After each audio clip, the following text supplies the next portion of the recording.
Hey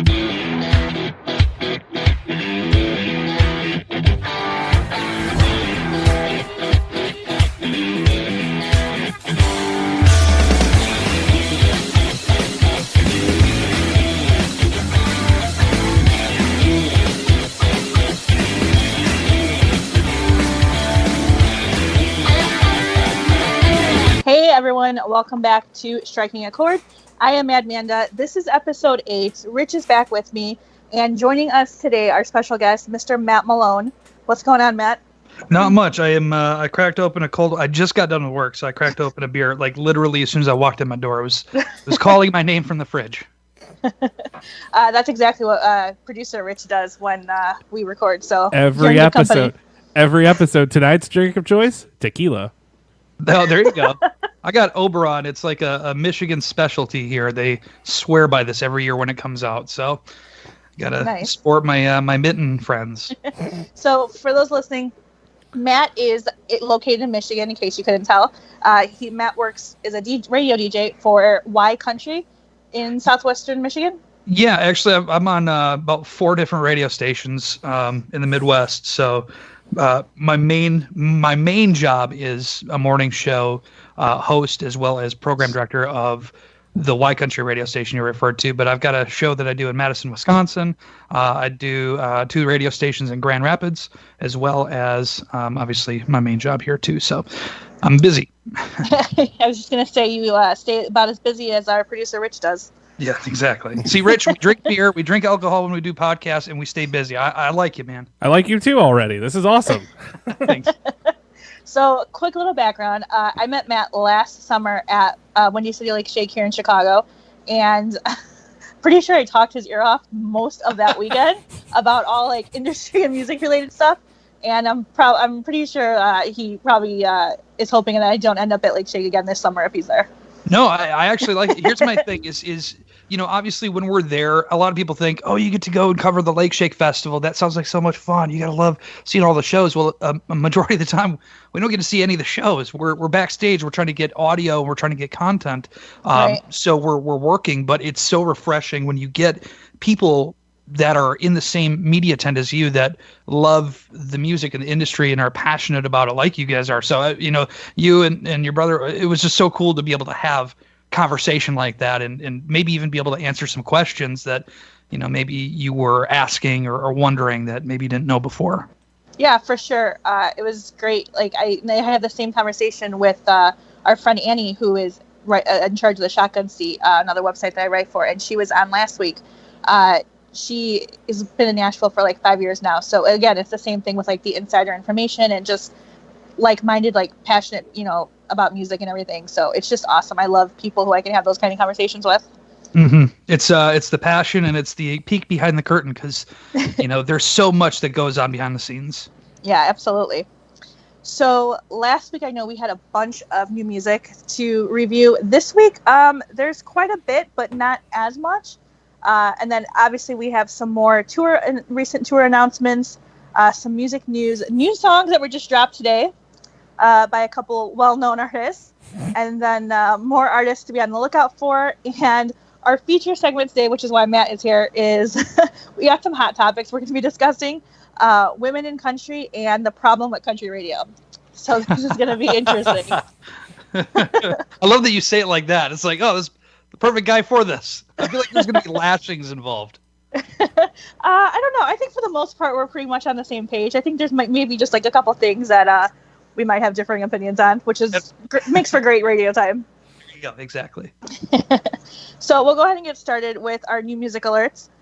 So Rodney Atkins, his new album, I can't think of the name of the Caught Up in the Country. Yep. Is same name as going to be as the first single that he released. Mm-hmm. So that album is going to be out on I want to say maybe this Friday.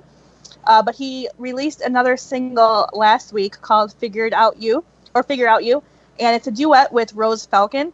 It's a love song. It's really sweet, very beautiful melody and lyrics, very relatable and like realistic, down to earth, not like overly sappy or overly poetic. Mm-hmm. It's just he basically just like put his thoughts and feelings on paper is what it sounds like. So I always appreciate that. I think it's a little bit more refreshing than trying to word things perfectly. So I think it's going to be interesting to hear the rest of the album. So far, the only track on that album that was kind of, I don't want to say controversial, but just kind of iffy was the title track, Caught Up in the Country. And I know you and I talked about this before because he uses the backbeat. I think, oh can my. I just give my personal opinion as I think that song's crap. I think it's total crap. I'm sorry. Caught Up in the Country? I think it's crap. Yeah. Sorry. No, it's okay. I'll be blunt about it. It's not a good song. It's like it's catchy for like if you're looking for earworm music, if you're a casual listener of country music, if you're just looking for like upbeat party songs, I can see how it can catch somebody's ear. But if you're looking for genuine like country music, I don't think I've said this in the last 2 weeks. I don't think he needs the backbeat. I don't think pandering. any country artist does. It's pandering to the audience, though. It's a mix of both. We'll talk about this later because obviously the what's country, what's not country, that kind of stuff. That's going to be a conversation that we'll lead into. Right. But it's one of those things that it's blatant pandering and trying to mix that along with, again, the current sound and state of country music as a whole. Yeah. And it just doesn't work for me, honestly. And it's nothing against Rodney, nothing personal against him. I think he's a great guy, but just that song is just not a good song in my opinion. Yeah, and I agree. And it's really disappointing coming from an artist like him because we see what he's capable of. Like his past songs have been phenomenal. So a song for him to put out a song like this it's just disappointing. Yeah. Well, hopefully that follow-up will do better. Hopefully. So far, the rest of the singles have been the opposite of the lead single. So I'm hoping we have something else to look forward to. And then Delta Ray released another single last week called You Can Tell Him. And I'm really liking this direction they're going with. Other than Heart Can't Break because of the backbeat that they use, these other 2 singles have been really great. This one, it's another nail in the head for them. So if their new project is all along the same lines of these last 2 singles, then I think it's going to be really promising. More proof that they don't need the backbeat and weird vocal effects and stuff. If you get a chance to listen to this song, I definitely recommend it.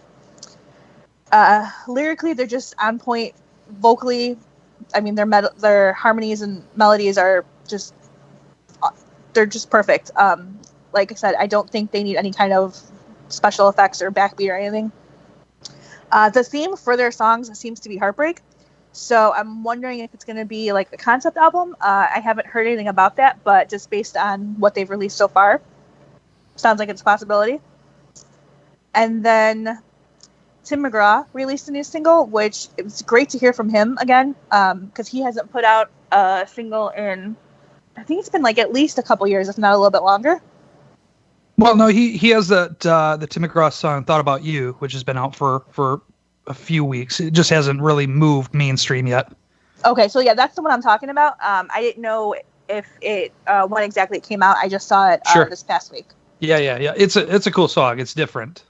Yeah, I like it a lot. I think it's nice to see somebody like him put out a song like this and just him not trying to keep up with the current trend on radio right now. So I hope it starts to pick up some momentum and get the airplay that it deserves. Mm-hmm. I think it's definitely one of those songs that like makes you feel nostalgic. Yeah, it's Tim's voice, I think, that really just carries the song too. He's just got that sound and that formula when he picks music and picks songs that, generally speaking, if he's going to put his voice on it, it's got to be a big song and it's got to be a big hit. And I think this one's got it. It'll take a little bit. It won't move as fast as some other songs, but I think it'll make it up there. Yeah, and I agree. One of the rumors that I've heard about Tim is that he uses a voice box or some kind of vocal effect, but I don't hear it. Like, if you're going to use a vocal effect, at least like make your voice better. And he just like, you know what I mean? Like for him, like, I mean, it's just great. Very like there and like genuine in my opinion. Like, I don't think that like, I don't know. I don't hear any kind of vocal effects with him in any of his songs. And obviously like he performs the exact same way live. So yeah, I don't know where that rumor started. Like Fly Away, that song. I mean, he used a little bit of auto-tuning in that. And, I think that was the effect that they were going for. But just regular songs, I can't say that I could pick one out other than that one that he used an effect like that. So I agree. But yeah, it's Tim. Who cares? If you don't like it, he'll still be in an arm wrestling match. So it don't really matter. That's true. And then up and coming, well, not up and coming because he's been around for a little bit, but rising country artist Adam Sanders released another single. This one is Life I'm Livin'. So here's a guy with a great country sound, lots of twang, just kind of pretty traditional country. It's definitely a song that I can hear being played on country radio. Hopefully they pick it up. I think it's just an honest and fun song. I don't know if you guys have heard this one yet. I have not. No. Definitely.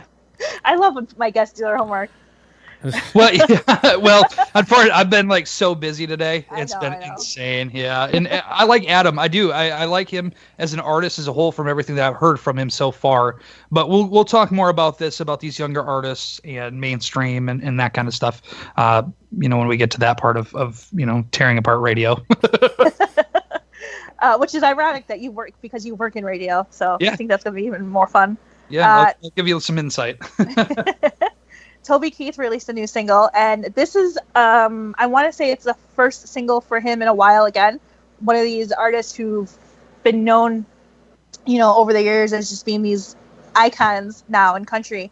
And then when country kind of took that weird trend, these guys kind of fell off the map a little bit. So it's nice to see Toby Keith back. This one is called That's Country Bro. And I think it's him kind of taking a polite dig at some of these new country artists. There's nothing even polite about that. That's just him being a dink, and it's okay. And I don't mean that in a mean way. I think that's a great thing. I really do. He has so much faith in that particular song that he even named his tour after that. So that's saying something. Yeah, I mean, I like the song. Honestly, I think it's upbeat. I bet it would be really fun to hear live. And so, yeah, it's basically his way of saying, like, hey, like, if you're going to make a living making country music, then do your homework and know the history of the genre.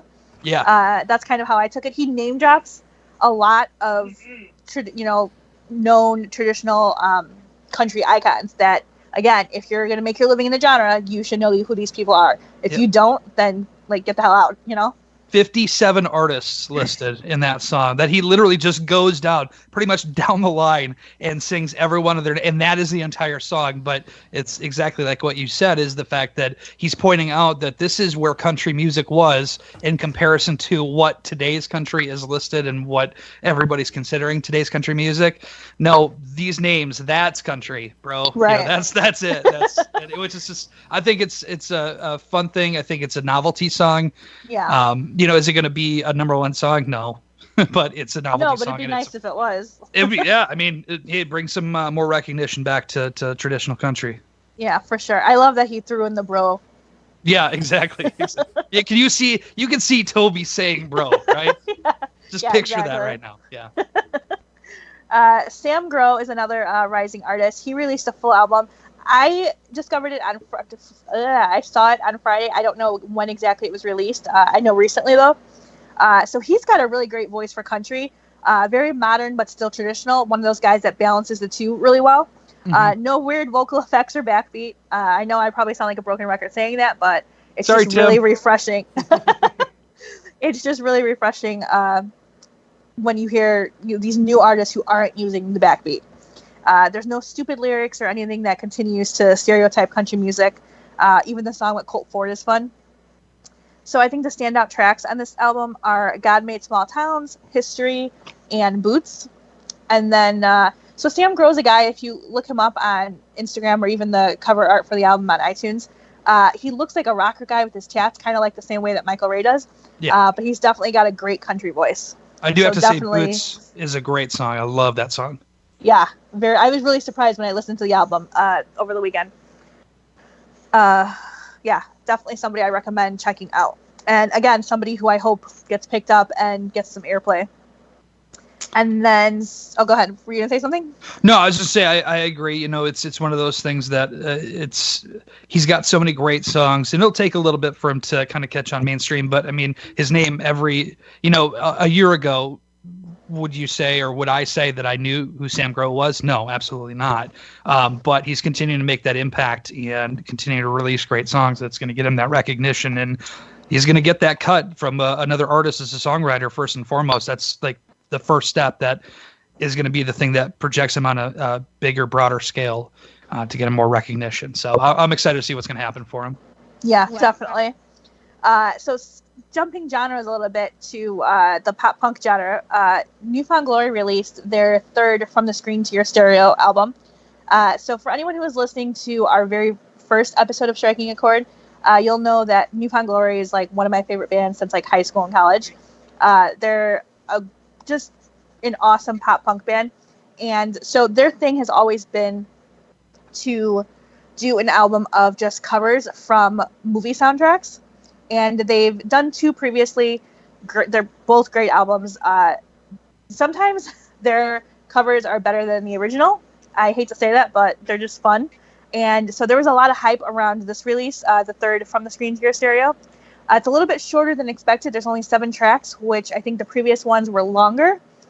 And so This Is Me. They cover This Is Me, which is from the Greatest Showman soundtrack, which was originally done by Kesha when they did the pop artists. So they cover that one on here, and to me, it's easily the best cover on the album. And then they also cover Cups from the Pitch Perfect soundtrack and Accidentally in Love, which is probably my favorite Counting Crows song. Mm-hmm. That's one of those ones that takes you back to your childhood. Holy cow. Yeah, I will say, I'm going to admit, I tried watching The Greatest Showman. I could not get through it. I watched the first 15 minutes, and I know there's gonna be a lot of people be like, "What is wrong with this guy?" But to give you the point that my niece, who's 5 years old, is in dance, and she just did her first dance recital deal, and one of the songs was from the Greatest Showman soundtrack. And my sister's like, "Oh my gosh, they're doing this song." I'm like, that means nothing to me. I'm so sorry. I have no idea what that is, but I'm sure it's beautiful. So I haven't seen the movie, mainly because I've heard it's sad, because we all know how the whole circus thing turned out.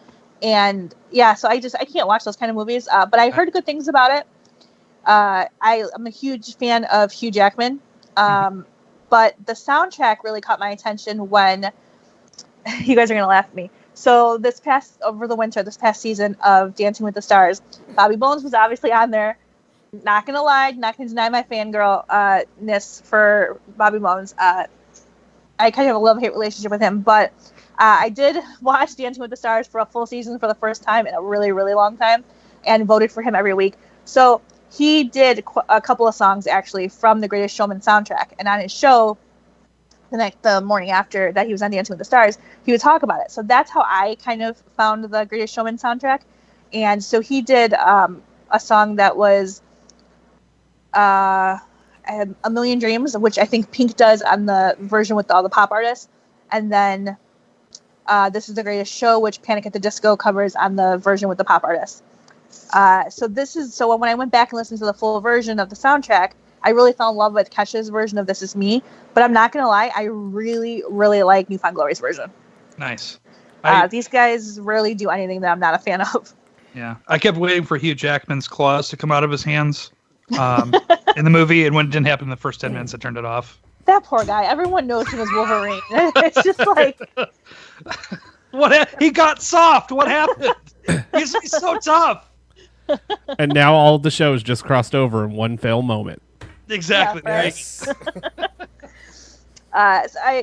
But I mean, if you're into pop punk, if you ever listened to it before, like if you're a fan of New Found Glory, go check out this album. I know their fans have been looking forward to it for a while since they've been teasing it on their social media.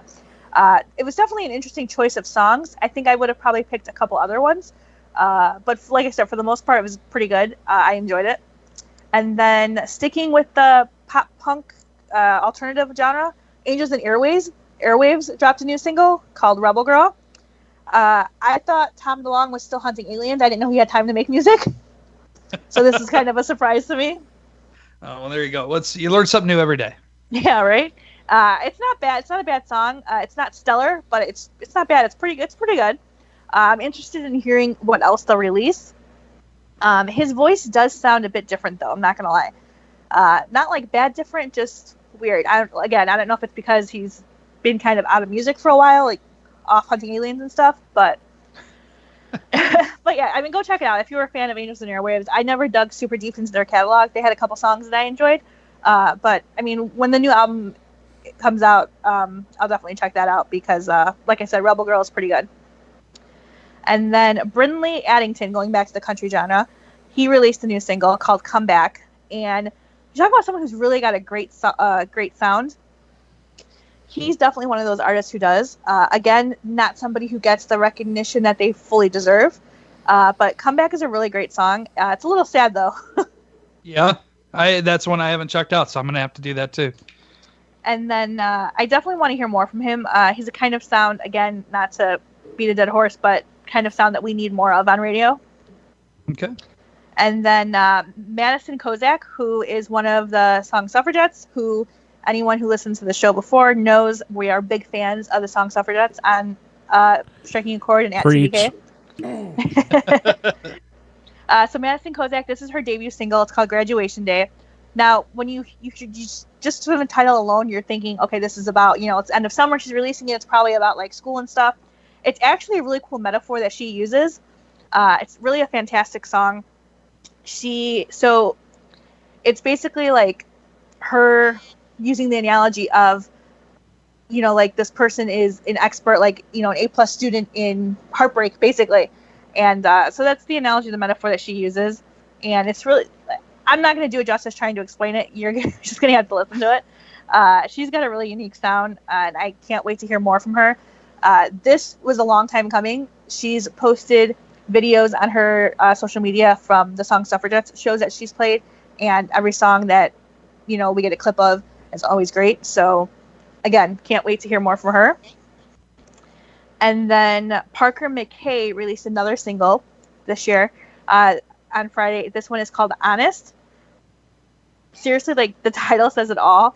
I'm going to read you a couple of the lyrics. But if I'm just being honest, I don't care enough to get into it, and that's a good indication of how we're doing. Like, such an emotionally charged song.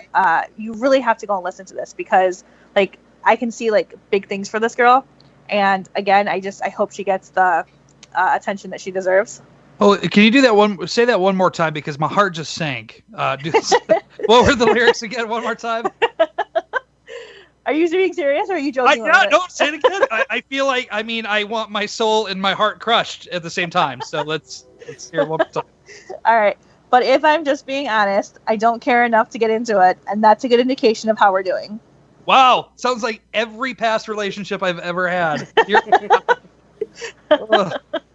Oh, Matt, did we strike a chord with you? It's fine. I'm okay. It's good. As he cries into his beer. There's a scare my beer now. Thanks. Yeah. You sound like a Hank Williams song. Yep, that's right. Yeah. This is officially a country podcast now. There you go. Everybody needs a Hank little quote there, huh?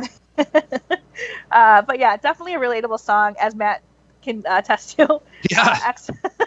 Excellent vocal performance by Parker McKay here, and just definitely go check this song out. And then another one of our Song Suffragettes, Alana Springsteen, she released 2 singles this past Friday, The Best Thing and Slow Down. Again, songs that you're going to want to drink to, whether a bottle of wine or you want to cry in your beer. But yeah, she's another one. She's just got such a beautiful voice, great storytelling skills, just pure emotion pouring out of her, genuinely talented. And this song, so The Best Thing kind of has a whimsical feeling to it, if that makes any sense. I definitely like The Best Thing more than Slow Down, but both songs are equally good.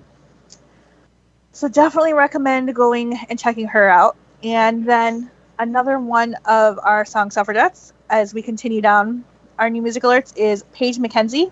She released a single, Love Like That. So she's got a different sound. She's got some sultry vocals, terrific vocal range. She really belts out these lyrics. And then she's just another example of undeniable talent, heartfelt, honest songwriting. This song really has a cool melody and vibe to it that starts with like a low bass line and then opens up with drums and guitar in this like kind of like almost like grand spectacle kind of way. So it's really cool. And then the lyric that I really enjoyed from this song was... Hold on, do I need to brace myself for this? Probably. Okay, all right, holding on. You found her, I found the bathroom floor. Dear God. Ugh. I'm telling you, these women are killing it. Like, tell me why they don't deserve to be on radio. Well, you want me to? Should we talk about that right now? No, we're gonna get into it. Find out later in the show. Yeah. Right. That's your tease. Stay tuned. Yes. And then Old Dominion dropped a new single on us. This one is called Some People Do. And it's it's much slower, more mellow sound than what we're used to hearing from these guys. It's a lot more piano driven. And intimate, for sure. Yeah, for sure. Intimate. Lyrically thought-provoking story about how most people don't change, but some people actually do. And as he's telling the story, it's basically him trying to win back his lady. So it's really it's an impressive song. It just kind of caught me off guard because it's not what I was expecting from them.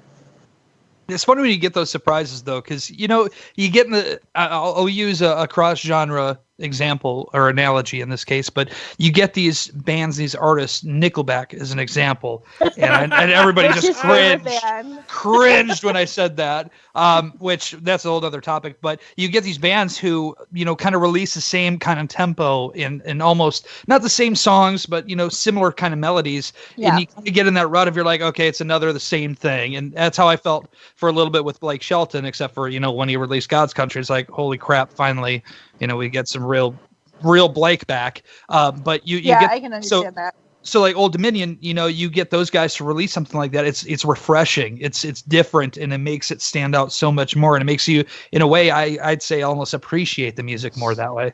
Yeah, definitely. And then this next one's probably going to surprise people who are listening because everyone seems to think that I only listen to country music. Even though by now I would hope that 8 episodes in that I've proven that I listen to a variety of music. Didn't anybody just hear Newfound Glory? I know, right? I mean, okay, so this next artist is Lizzo, who is, so I took her as like a hip hop rap artist. I guess she's categorized as pop but she's got a lot of hip hop elements to it. So this kept popping up on my social media feeds on Facebook and Instagram, people who I follow that are like really obsessed with her. And I'd hear clips of it in their Instagram stories and stuff. And so I was like, all right, you know what? I'll go check it out. Trying to be open-minded, broaden my horizons a little bit more. So she released her debut album. I believe it's her debut album. It's called 'Cause I Love You. And so there's a lot of hype around her right now. She's, like I said, she's labeled pop, lots of hip-hop elements to it. She's very graphic in her lyrics, so I don't recommend listening to this around children.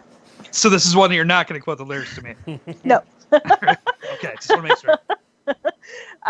It's not really something that I normally listen to. Like I said, I gave it a shot. It's not really feeling it. There was one song that was okay, and that was Soulmate, which is the one that everyone seems to be like all excited about. But yeah, very no holds barred. So like I said, a lot of people are digging it. Not really my cup of tea, but I wanted to bring it up on the podcast just because I know there are people who enjoy that kind of music. So we're going to be seeing her on Sesame Street next week? I mean, I don't think so. I hope not. They would have to do a whole lot of censoring. That's right. I'll just put it that way. One big show of beeps. Next, Scott Stapp, who everyone knows as Creed's former frontman. Oh my God.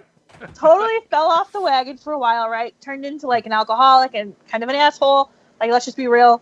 All kinds of crazy antics and stuff. But with he's back. Bottles wide open. That's a great impression. Thank you. Here's the thing. That impression works for either Scott Stapp with Creed or Metallica or Chad Kroeger or Pearl Jam. It works all the time. Eddie Vedder, absolutely. So I'm telling you, Scott Stapp is back. Like he's pulling Aaron Lewis, where like I think he's dealing with his shit through his music, which works better for us that way. So it's an excellent hard rock song. Vocally, like he's really on point. I'm hoping he's off the booze.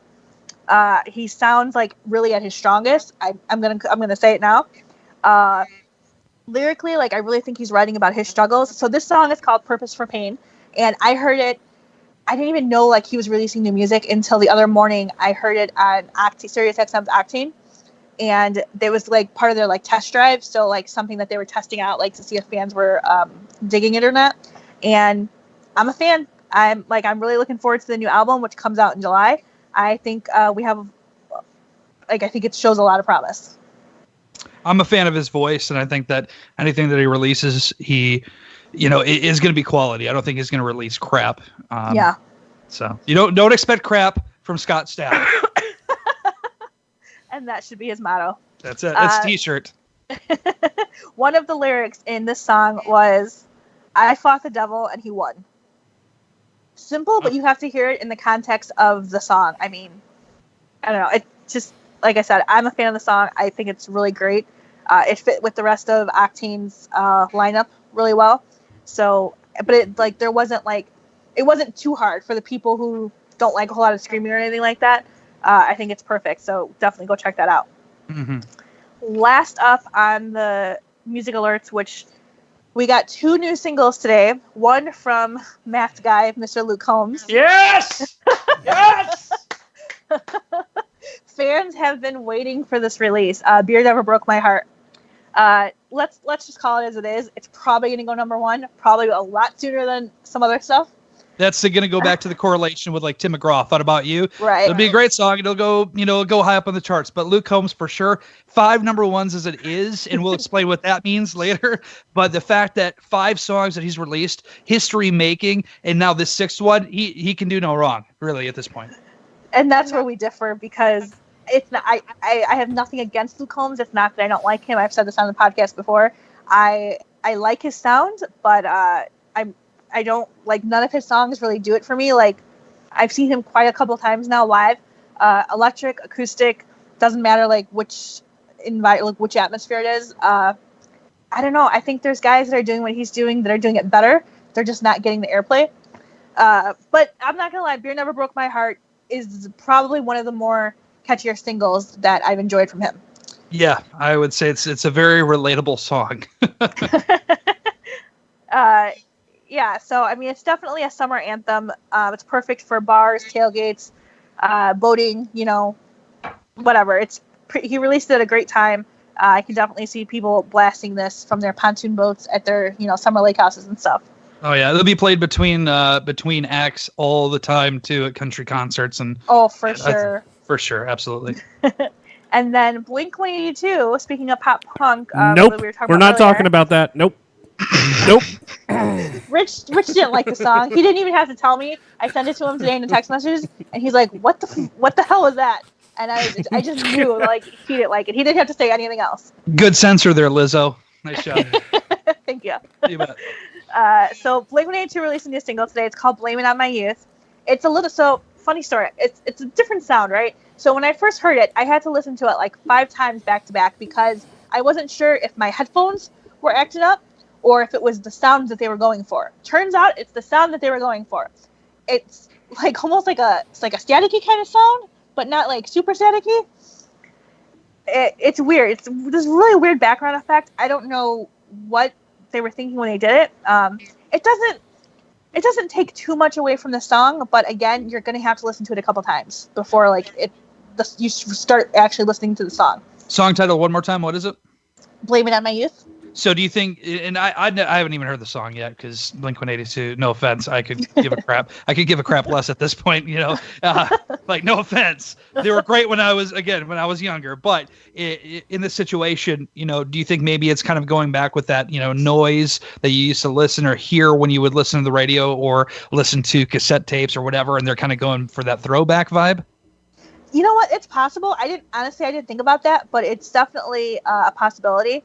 I was a fan of their last album, California, and then they went and released their deluxe, which was basically like 2 albums in one. Mm-hmm. I enjoyed that a lot. I think Matt Skiba brings a little bit something different to the band, so he contributes nicely. This new song, like I said, it's going to take you a few listens, but it's not bad. It's not as great as I hoped it would be. Matt Skiba and Mark Hoppus share the vocals on this one, back and forth on the verses and stuff. But yeah, go listen to it, see what I'm talking about with the weird background effect. It's the musical equivalent of hearing a car alarm for 12 hours. I don't know. It's not that bad. Oh, it's terrible. It's not terrible. It's not great, but it's not terrible. I hope the battery dies soon. Oh, man. Can I give a musical suggestion too of a song that was sent to me here the other day? Yeah. This came out April 24th is when this was actually published and stuff. But my friend Lindsay sent me this because this is something that she knows that I've gone through and she's gone through herself. But if you've ever lost, somebody super, super important in your life, that entire month that comes up, you dread that month. And this is a song from Colby Cooper. It's called Curse October. And basically, it's about his dad that passed. I don't know if y'all have heard that before, but it's a deep song, man. It's awesome.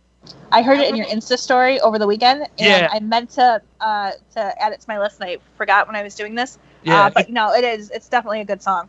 Yeah, so definitely download that, and it's one of those songs that it's a deep song, and it might make you tear up. So just listen to it for the first 2 or 10 times by yourself, unless you're cool with seeing having people see you when you cry. It's fine. And make sure you have a drink with you, obviously. When you cry your beer. That's it. Thanks, Hank. Miss you, buddy. Rich, do you have any new music that you want to share with us? No, I was on vacation. I got nothing. So you listen to the same 10 songs over and over? No, I listen to other people sing the same 10 songs over and over. Oh no, karaoke. My liver is happy it's back on dry land at this point. Good old vacation.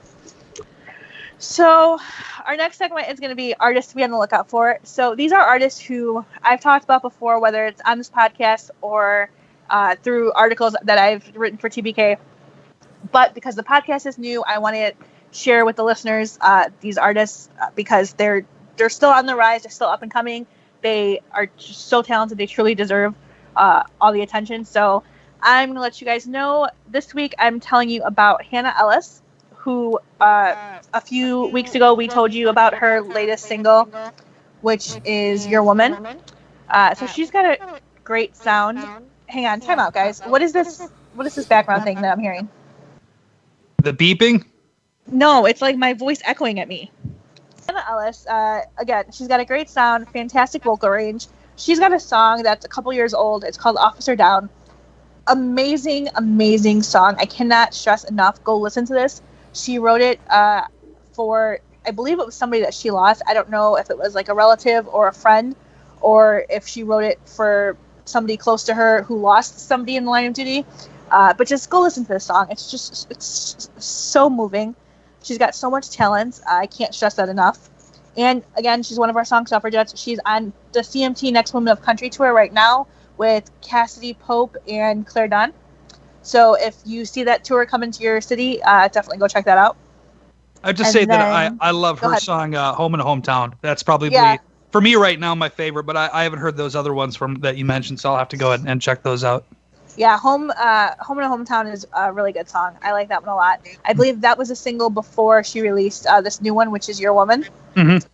And then this next artist, who people who follow TBK are going to know that this is somebody who we've given a lot of attention to earlier this year, and the last couple years we've been covering him. Jacob Bryant, who released his debut album Practice What I Preach in February, and we did a big exclusive premiere for that album review. So again, in case you've been living under a rock, just go to TBK Magazine's website and you can see all the coverage that we've done for him. He's got such a great sound. You talk about somebody who's like traditional country with a little bit of rock thrown in and some bluegrass, and he mixes. He's got this unique mix that's just all his own, and he's not afraid to shy away from the truth no matter how ugly it is. And his whole album, it's definitely one of the best albums released this year for sure. Definitely probably the best country album that I've heard in a while. It's just honest to God lyrics, and he's just telling his stories and the people around him, their stories, and it's just real music. I think he would hate for me to say this, but he reminds me of Brantley Gilbert's son. In a way, just with his sound and that kind of stuff. And I mean that as the most, complimentary way, because he really is so talented. You sent me that, some of his music, and I listened to it. I'm like, man, he's got chops, man. And not only that too, but obviously the Luke Combs side of things. But when you get him and Luke Combs singing together, and you get somebody who's on that progressive, mainstream track like Luke is, that's a heck of a great way to get you some credibility to the mainstream audience. Yeah, for sure. And I think he definitely would take that as a compliment. He's Brantley Gilbert is one of his idols, so he definitely would agree with you there. He's been I think he's been compared to Brantley in the past, like you said, like they have similar vocal sounds and everything, and just their style of music too. But what was I gonna say? The Luke Combs song that they do together, it's Out There, and so they wrote that together. They were like out in the mountains or something like that. So that's kind of where that song came around. And then he's been on tour opening for Cody Johnson a lot. He also did a show with Co Wetzel, or a few shows actually with Co Wetzel, who was one of our artists to be on the lookout for this on our this episode that we just posted today. And yeah, so he's keeping busy. He's on tour. Go check him out if you haven't seen him yet. He puts on a great live show. And then another artist to be on the lookout for, Brandon Ray. I love this guy. He has one of the best male voices in country music, and I know Matt might disagree with me, but he really has a great range. I like Brandon enough. I will say I wouldn't say one of the best voices, but he's good. He's talented. Yeah, and he's really a great guitar player too. He released his debut EP, Body Language, last year, and so he's also toured with Taylor Swift and Brett Eldredge playing guitar, and he plays with Bobby Bones and the Raging Idiots. He's an awesome songwriter, all around really stand up guy. I met him; he's super nice, and he's also from Texas, very versatile. One of his songs, Bring Your Love Back, on the Body Language EP, it's kind of got this like cool like country Justin Timberlake kind of vibe to it. And it's the one instance where I'm okay with like the finger snap rhythms and just a little bit of backbeat. It's really good. It's hard not to like that song. It's actually one of my favorites on the EP. But that's because then he can also turn around and do a song like Still Got You, and it's genuine like country music. It's very heartfelt, and obviously it's about his wife, and yeah, so he's a super talented guy. I definitely recommend checking him out. The songs off that EP that I love the most: Still Got You, Ends of the Earth, and Bring Your Love Back. But I mean, it's a great EP from front to back, either way. And he's currently touring. Go ahead. I was gonna say, I'm really surprised to hear you say that you like him so much like that, because and this isn't anything that's like being hypercritical, but you're such a huge traditionalist in the sound of country.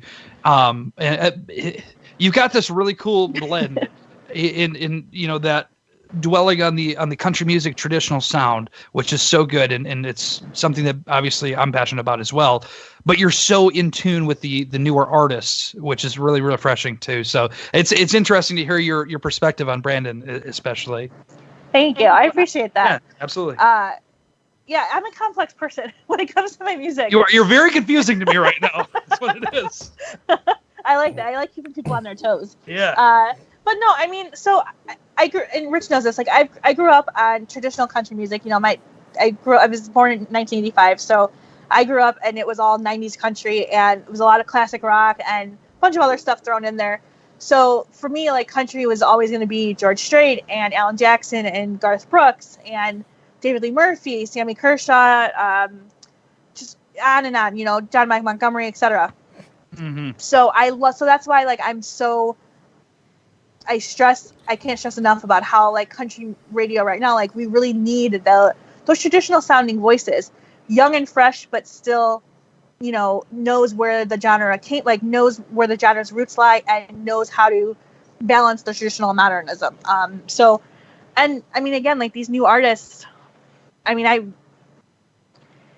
it's hard not to like them because they are doing something different. Like these new guys, they know where their roots come from, but they're like me, where they grew up listening to a variety of music, just as easily as they grew up listening to Garth Brooks, they also grew up listening to Usher and, Blink-182 and Pearl Jam and all that stuff.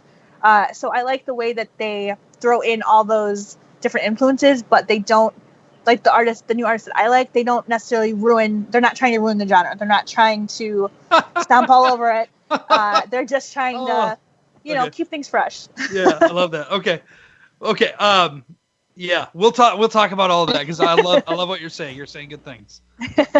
But yeah, so Brandon's on tour right now with another one of my favorite new country artists, Ryan Kinder. Talk about somebody who's got an amazing sound. I've bragged about him on this podcast before. He's great. he's incredible. Like, he's got this Muscle Shoals, like, blues country sound to him, but he's also got, like, a little bit of, like, Rob Thomas and John Mayer kind of vibe to him, too. It's just, I love it. And they're both teasing new music right now, and I like hounding them on social media. Like, I can't wait to hear new music from both of them, and I need them to come to Chicago, because to see both of them in one show would just be amazing.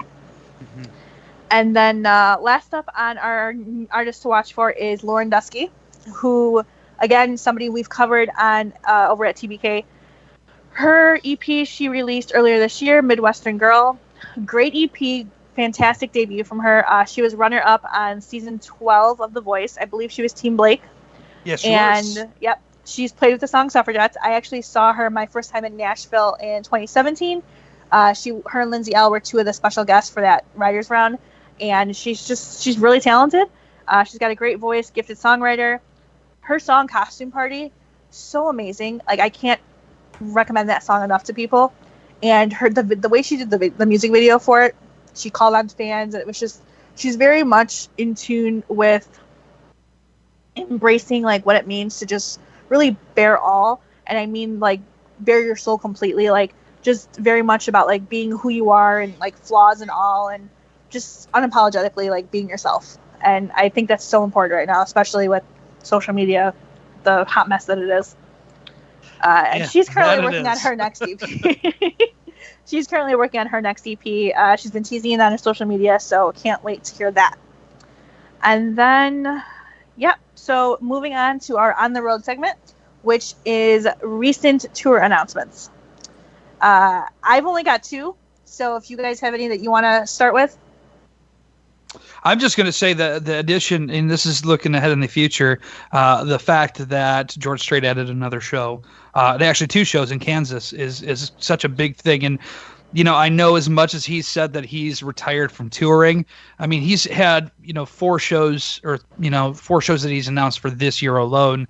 He's got that itch. I feel like he's really, really, really got that itch from playing Atlanta, a little bit earlier, about a month and a half ago, to Columbus, Ohio, coming up here in the next few weeks, to, Las Vegas. He's got that itch, and I would not be surprised with the new release of this album if he's not going to be pressured into doing another tour, whether it be a 10-city tour or what. I definitely can see something in the future. Yeah, I agree. I think it's hard, like, for someone like him to just completely retire and not tour at all. Yeah. I mean, granted, Garth Brooks did it for a long period of time, but I mean, he had kids who were young. He needed to focus on them and everything. But even Garth Brooks came out of retirement, so I wouldn't completely rule out some more tour dates for George Strait. Yeah, I agree. Blink-182 announced a tour. This one threw me for a loop. Okay, somebody tagged me in this on Facebook, and they were like, "Now this is going to be a great tour." No, Blink-182 is touring with Lil Wayne. Like, what? Are you kidding me? Oh my God! What is this? What is this mashup? Like, no. Here's my thing: is Lil Wayne in Christ, that's how country I am. Lil Wayne, Jesus. He's talented in his own right. It's not my preferred flavor. And you know what? I'll listen if I'm at a tailgate or what have you, and I'm a Packers fan. I'll be self-admitted of that, and I know I'm sorry for that. But if we're there, we'll play Green and Yellow, his Packer cover of the Black and Yellow song. So I can enjoy a little bit and stuff, but I don't see this. I don't see the correlation at all. And all the small things, having Lil Wayne come out and sing that would make no sense at all. Yeah, I don't get it at all. And like Matt Skiba and Mark were posting photos on Instagram like all day, like all week or whatever, about like, their tour mates and everything. Like, and just, I don't get it. I don't. And that's not a tour that I would pay money for, because I don't want to sit through Lil Wayne. Again, like you said, he's talented in his own right. It's just not my cup of tea, and it's not something I want to pay money to see. Yep. So, but for everyone else who's interested in it, have at it. Incubus is touring 20 years of Make Yourself and Beyond tour. Wow. Yeah, so I'm sure I know there's a lot of people who've been waiting for them to come back and do a tour, and I don't know if this means new music or what, but definitely check that out if that's something that you're into. And that's, like I said, those are the only two I have for tour announcements. It's been a little bit more quiet on that front. I don't know if you guys have anything else for tour announcements. No, most of the summer tours are already announced at this point, especially country music, because there's so many festivals and all these other events that are going on. So at this point, yeah, we're pretty well set here for summertime, spring. Eric Church announcing his extension of the Double Down tour was pretty awesome. So, but that's, at this point, a little bit older news. Right. And so I know that Live Nation's $20 tour concert ticket deal, I think it ended yesterday, so hopefully people took advantage of that. I know we talked about that last time on the podcast. And then, so last week, the Billboard Music Awards were last Wednesday, and I only saw the very beginning, again, because I wanted to see the Taylor Swift performance. Mm-hmm. The rest of it, after hearing the review, not the reviews, but seeing all the winners and the recap of the winners, I'm kind of glad I didn't watch it. But I did want to run through and give, so that people can't say that I'm not, talking about a variety of music. I did want to do a rundown and just go through who won. So BTS, I believe they're K-pop, which is Korean pop music. I don't know how this is how this is a thing, but whatever. They won top duo/group and top social artist as well. And some of these categories, top social artist, top selling song, top Hot 100 song, top radio song. When did all these different categories become a thing? It's the equivalent of getting a participation ribbon, in my opinion. It's ridiculous. Now, granted, I'm 3 beers in, so I could, so whatever. But Cardi B, I think she, for as far as female artists go, she took home the most awards. Top rap female artist, top Hot 100 song, top selling song, top radio song, top collaboration, top rap song. And then the big talk of the night was Drake. I believe he won he won the most awards for sure.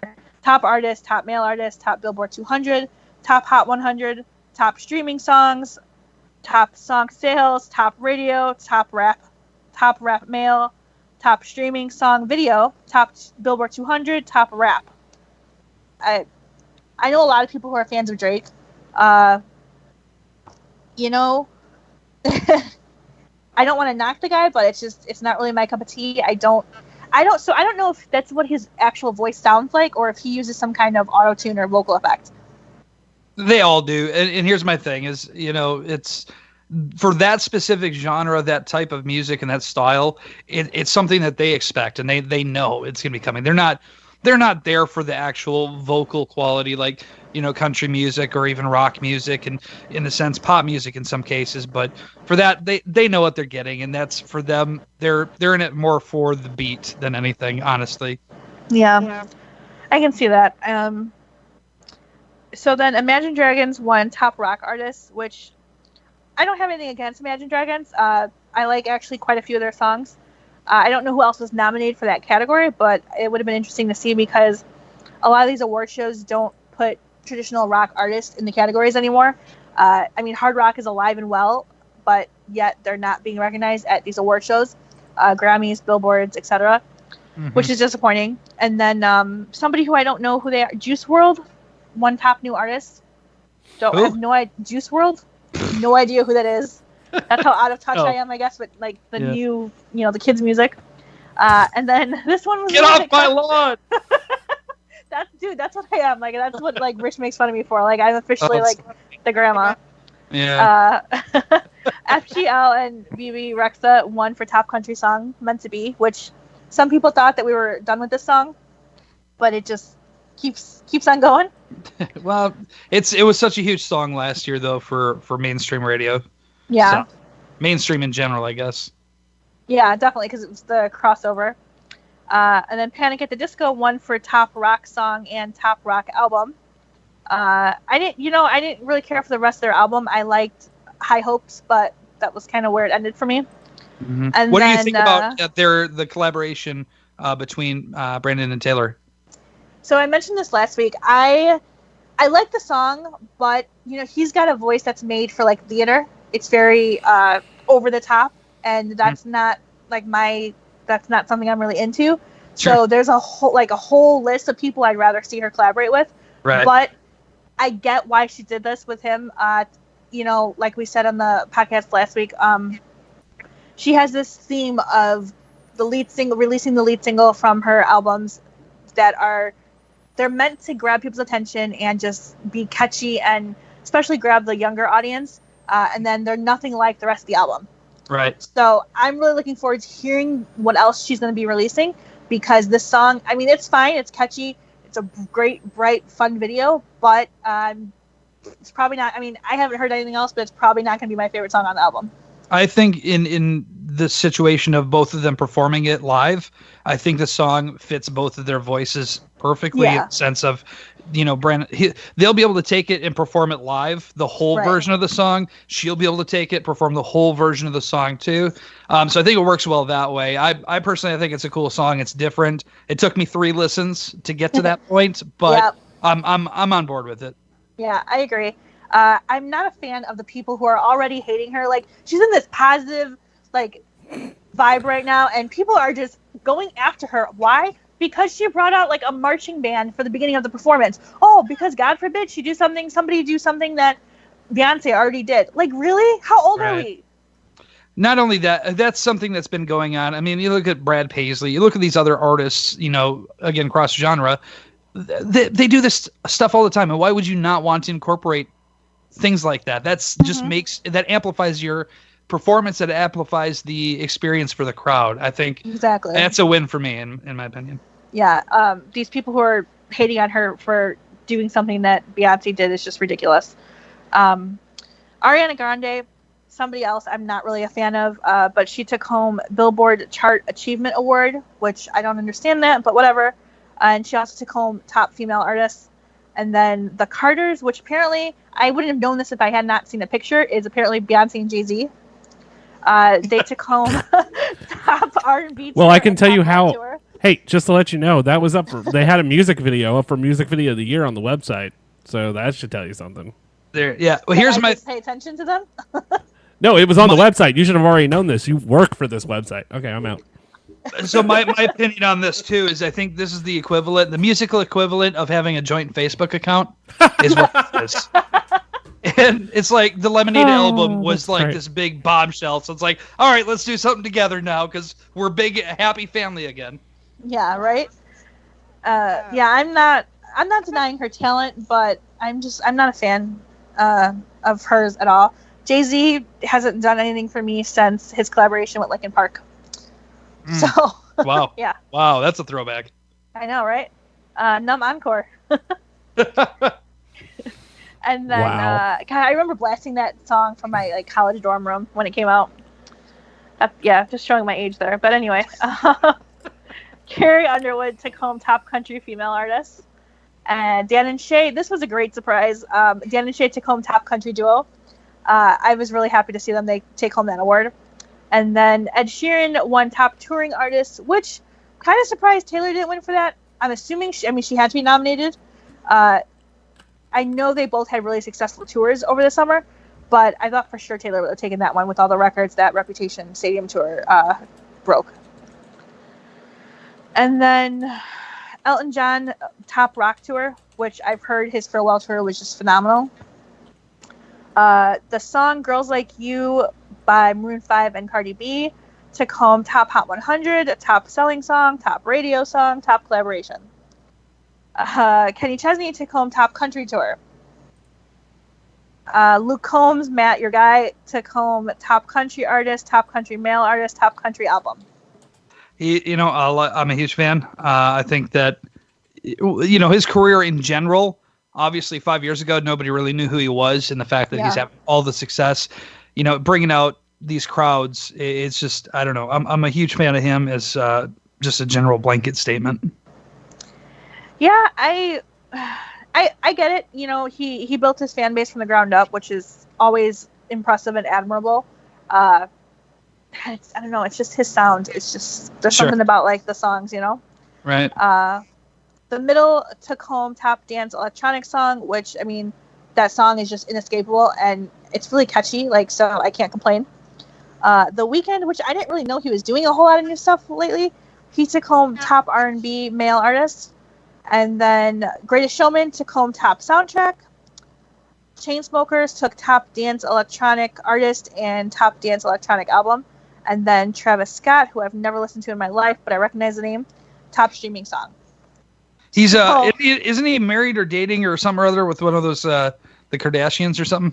I think so, or they might be like on the outs or something. I think he's the baby daddy to one of them. I don't know. To one of their children. This is a new segment on your podcast, so you can include it and title it "Who Gives a Crap." Yeah, and I'm going to say nobody. But yeah, I wanted to include the Billboard recap just because I know, it's a lot of different kind of music, and I wanted people to be able to say that I'm not just discriminating. So there's that. And now we can get into our feature segment, which, like I said, women in country music and the problem with country radio. What do you want to start with? I'm going to let you go ahead and start this off. Let's start with the problem with country radio. Let's do that because I feel like that'll transition over very nicely to the lack of female presence, we'll say, in country radio. All right. So first, I want you to start with what's your problem? What is your beef? The big thing that with country music that is like you're saying, you know what, radio needs to hop on board. So at least in Chicago, there are two main country stations, and they play. And I actually went back today and I looked at their recently played songs. This was like the middle of the afternoon, maybe like 3:00 or something like that, to see what artists they were playing, and it's the same artist. It's Thomas Rhett and Dirk. I mean, don't get me wrong, I love some of these artists, but different songs by the same artist over and over. Like Thomas Rhett, Dierks Bentley, you might see some John Party thrown in there, Luke Combs, and Kenny Chesney, Billy Currington. I mean, I like Billy Currington, but I can't even think now. Some of these newer guys, but Florida Georgia Line, obviously. But it's just the same stuff over and over. They're not breaking anything new. And if they are, it's artists that they have no choice but to play because, like in the case of like a Luke Combs, where it's just undeniable. Like if you're not on board with, like, if you're not going to play this, you're just like, just quit your job because you're not keeping up with the times, Right. But so at least, like I said, at least in Chicago, like they're playing the same stuff. They're not in tune with the new artists, and if they are, like if they're showing them like behind the scenes, like them playing like their little sound stage, like on like their radio tours or whatever, they're not playing those artists on the actual radio. So like, they'll say like there's a couple stations here that say like they're big fans of Lindsay L, and they should be. Lindsay L's amazing, but they're not playing her music on the radio unless it's the duet that she's doing right now with Brantley Gilbert. So it's like, why are you? That's the first thing, is there's no variety on country radio, and that's leading me to my next point, in which they're not making room for different kinds of country. They've made room for this new brand of country, which is great. Country, any genre needs to move forward, it needs to progress, but I can't remember the last time I heard George Strait on country radio. And if you're gonna play the new stuff, you should still make room for the older stuff, whether it's an old song or a new song by an old artist. Okay. And I'll say, every little honky-tonk bar from George is number 17 on the media-based charts, which is based off of country radio airplay. So I will say that I will agree with you in a lot. And this is a friendly conversation. And so this is the opportunity for me to kind of explain the processes of radio, right? Yeah, which is exactly why I wanted you on here, because I'd like to understand that better. Because this is going to be a very general blanket conversation, because every country radio programmer is going to be different. All right. But at the first and foremost statement that I'm going to say is, just like any other entity, country radio and radio in general is a business. First and foremost, it's a business. It's all about making money, right? Yeah. If you're not making money, you can't keep the lights on. You can't keep the power to your tower. You can't do any of that stuff, right? So the point being is, with that, a lot of these decisions are based on, mass listener base, right? You are not an average typical listener, right? You are very passionate about the music. You listen for long periods of time. But when you think of a traditional average everyday person, the average everyday person listens to the radio on their commute to and from work, right? Yeah. So on average, how long does it take you to get from your house to the office? Well, I take 2 trains, so it takes me about Anywhere between an hour, hour and a half. Yeah. Once in a while, 2 hours. Sure. And that's in a big city. So we're looking at, big cities versus the mass of America, right? Mm-hmm. So again, the statements that we're going to say about Chicago, different than it's going to be about Berrien Springs, Michigan, right? So the statement here is basically when you think of the average person and them getting to and from work, the average commute time is about 20 minutes. Yeah. Right. Fair. So every 20 minutes, you're turning over listenership. You're getting new listeners. Mm-hmm. The job of radio stations is to get a mass audience to like their radio station, which means you have to play the songs that the mass audience wants to hear. Now, we mentioned Sam Grow. We mentioned these other, younger artists, extremely talented. You and I, are fans of these artists. However, the average everyday regular listener doesn't know Sam Grow from Sam Smith in Walmart, right? They don't know who that is. They've never heard of them before. So for them to be able to hear that artist and hear that new song and say, you know what, that's a really good song. I really like Sam. And say, you know what, I would rather listen to that than Blake Shelton and Honeybee or, these other mainstream artists. They're not going to win that battle at all, just based off of name recognition alone. So for these bigger radio stations to be able to take those other artists and be able to put them in place of Carrie Underwood, in place of Dierks Bentley, Billy Currington, these mainstream artists that have had massive success in their careers. Luke Combs is an example now, finally getting up there. It's harder and harder and harder for these artists to be able to make it. And that's why social media and digital media is such a big help and a big tool for these younger artists.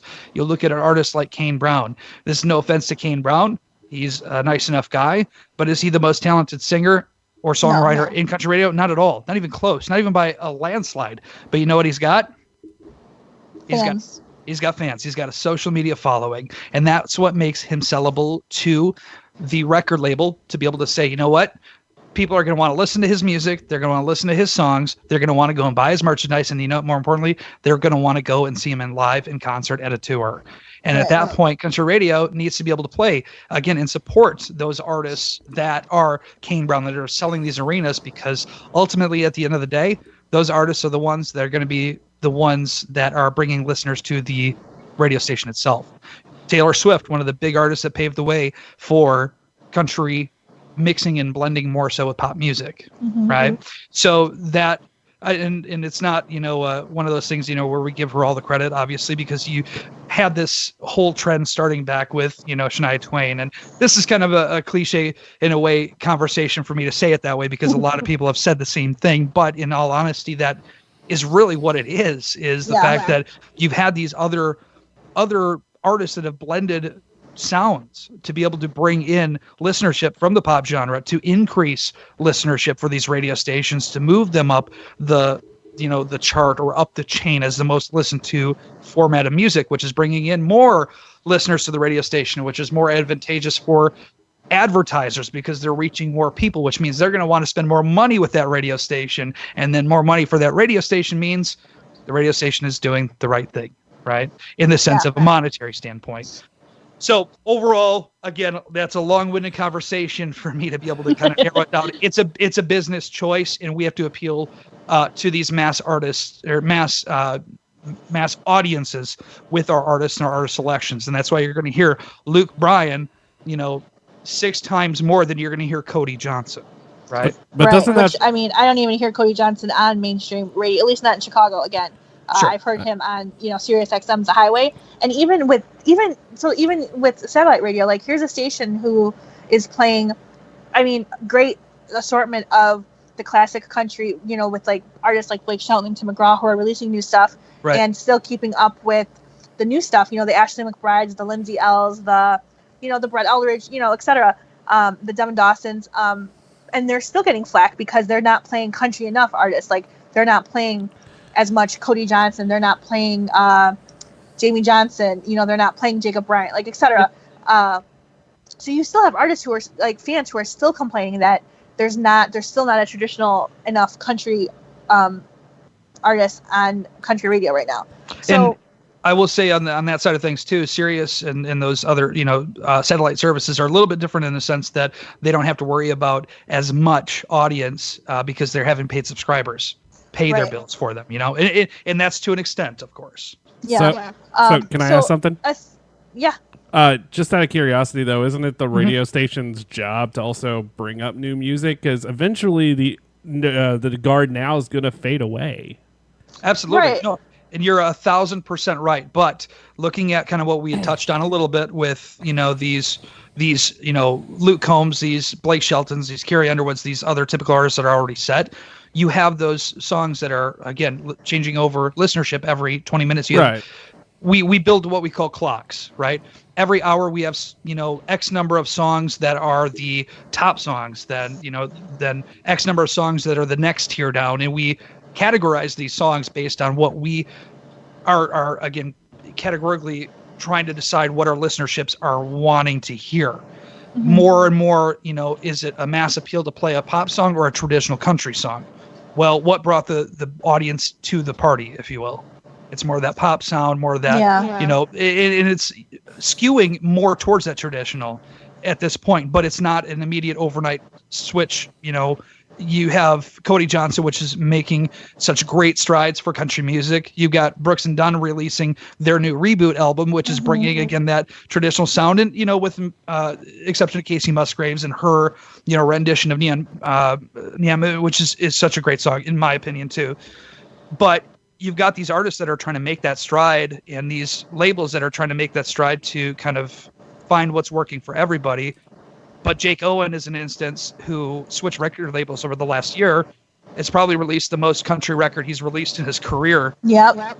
And that's because of, again, that trend is skewing back towards a more traditional Midland. John Party's new album is going to be more country than he's released. It's skewing eventually that way too. But that's where these new artists, in these social media platforms, are so helpful. Matt Stell as an example, Bars and Churches, what a great song that is. And it's, again, more of that traditional sound and that traditional country style. But again, he's getting pushed now by a major label because of the social media presence and the request in the audience. So, if anybody ever says, oh, don't worry about, requesting your favorite song or, anything like that, make your voice heard, because that's how we ultimately decide what we're choosing to play. And so that's an interesting thing, because I know back in the day it used to be where, again, and I'm going off of country stations in Chicago, it used to be a big thing to call your local radio station and request a song and then wait for it to be heard. And now I feel like they do a little bit less of that. Like occasionally, like they'll tweet and say, oh yeah, tell us what you want to hear. And somebody, unless you request a specific song, if you just say Blake Shelton, chances are they're going to play one of the last 3 recent singles that he released. They're not going to play something like Austin, Yep. And then going back to what Rich was saying, as far as isn't it radio's job to break new artists? Technically, yes. And with Sirius XM, with the Highway, they have this great segment, which is On the Horizon, where they break new artists and they let you decide, tell us what you think, and then with social media being how it is now, you can tweet them instead of having to call them. Right. And so I love that. But again, that's what satellite, that's something that you're paying for a subscription. With a regular FM radio, I don't see them. They're not breaking any new artists. They're going off of it's going to take them a while before they break an artist.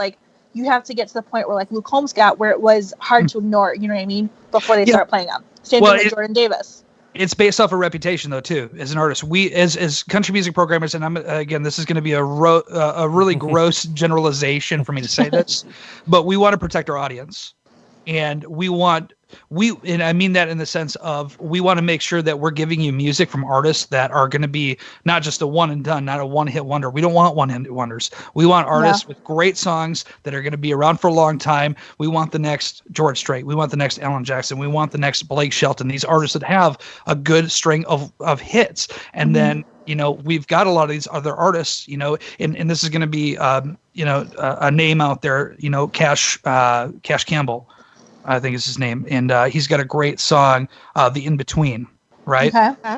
And it's a great song. But listening to his other stuff, it's not at all what country music fans would want, in my opinion. I don't think, and this is, again, me being the guy who's, again, trying to use the crystal ball of the future, because we don't know, we're using our gut, we're using the research that we get. Is that song going to be good enough for us to play? to where he's going to have a follow-up single that's going to be garbage and you're never going to hear from him again.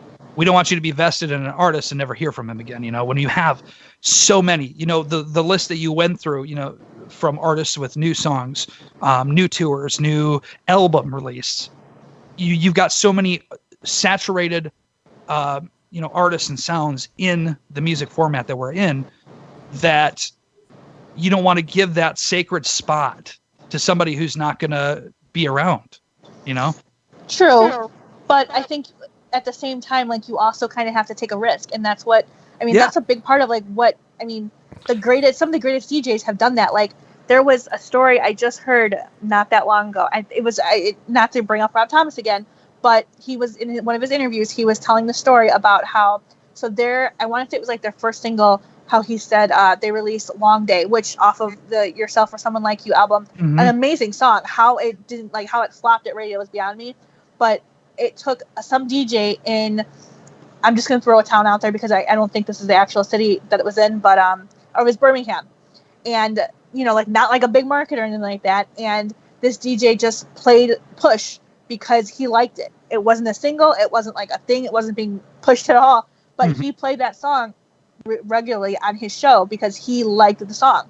So he had the freedom to do it, which is great. And because of that song took off and it became the big single that it was.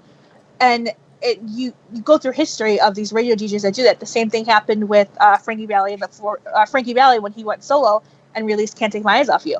The same thing. There was a DJ who people told him over and over that it wasn't going to work. It's too different. It doesn't fit in one specific genre. There's nothing to do. Like, where do we push it?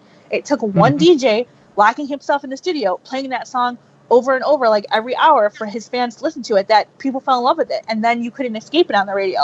Right. So I think we need to get back to that kind of passion for music and for, radio, where you're going to take a risk on a song, whether your program director wants you to or not.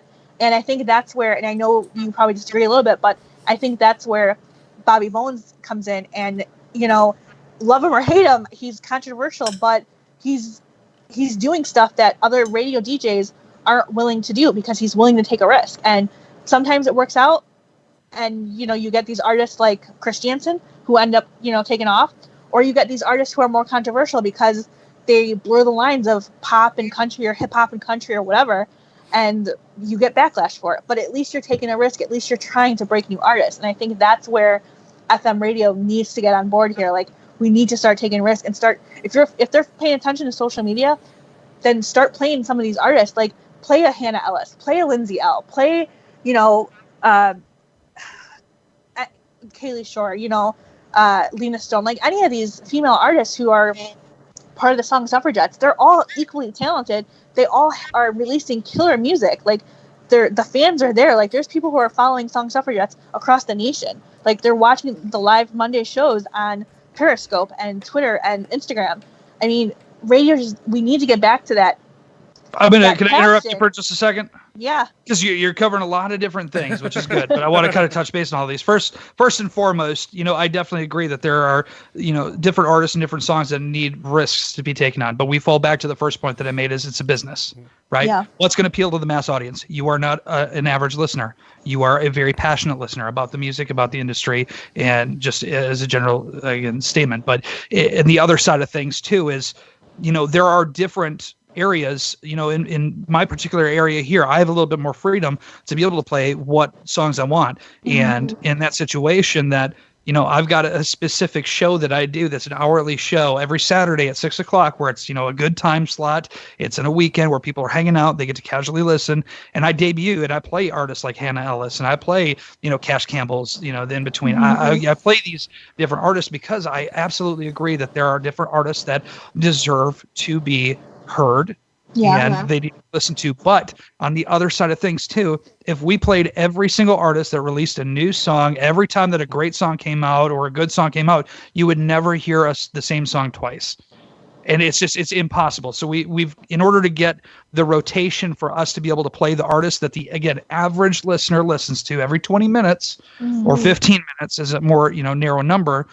In order for them to get to hear maybe a newer artist and then a Luke Bryan and a Chris Young or whoever, or, Carrie Underwood and a Miranda Lambert or whoever, there's got to be an algorithm that's in place or a strategy in place, because otherwise, if you don't have that in place, you're not going to retain listeners, because they're going to hear songs that they don't know and they're not familiar with, and they're going to move on to something that's a little bit more familiar to them, because, much like we said before, we want to break new artists, right?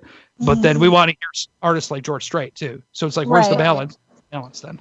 Yeah, and I 100% agree with that. Like you said, I think there needs to be some kind of algorithm, but yet some kind of compromise at the same time, where, for every 3 artists that are, Carrie Underwood, Luke Bryan, Billy Currington, then go ahead and play a Hannah Ellis, or, even like a Jordan Davis, and then throw in some throwbacks. That's my question, is how do you decide that then?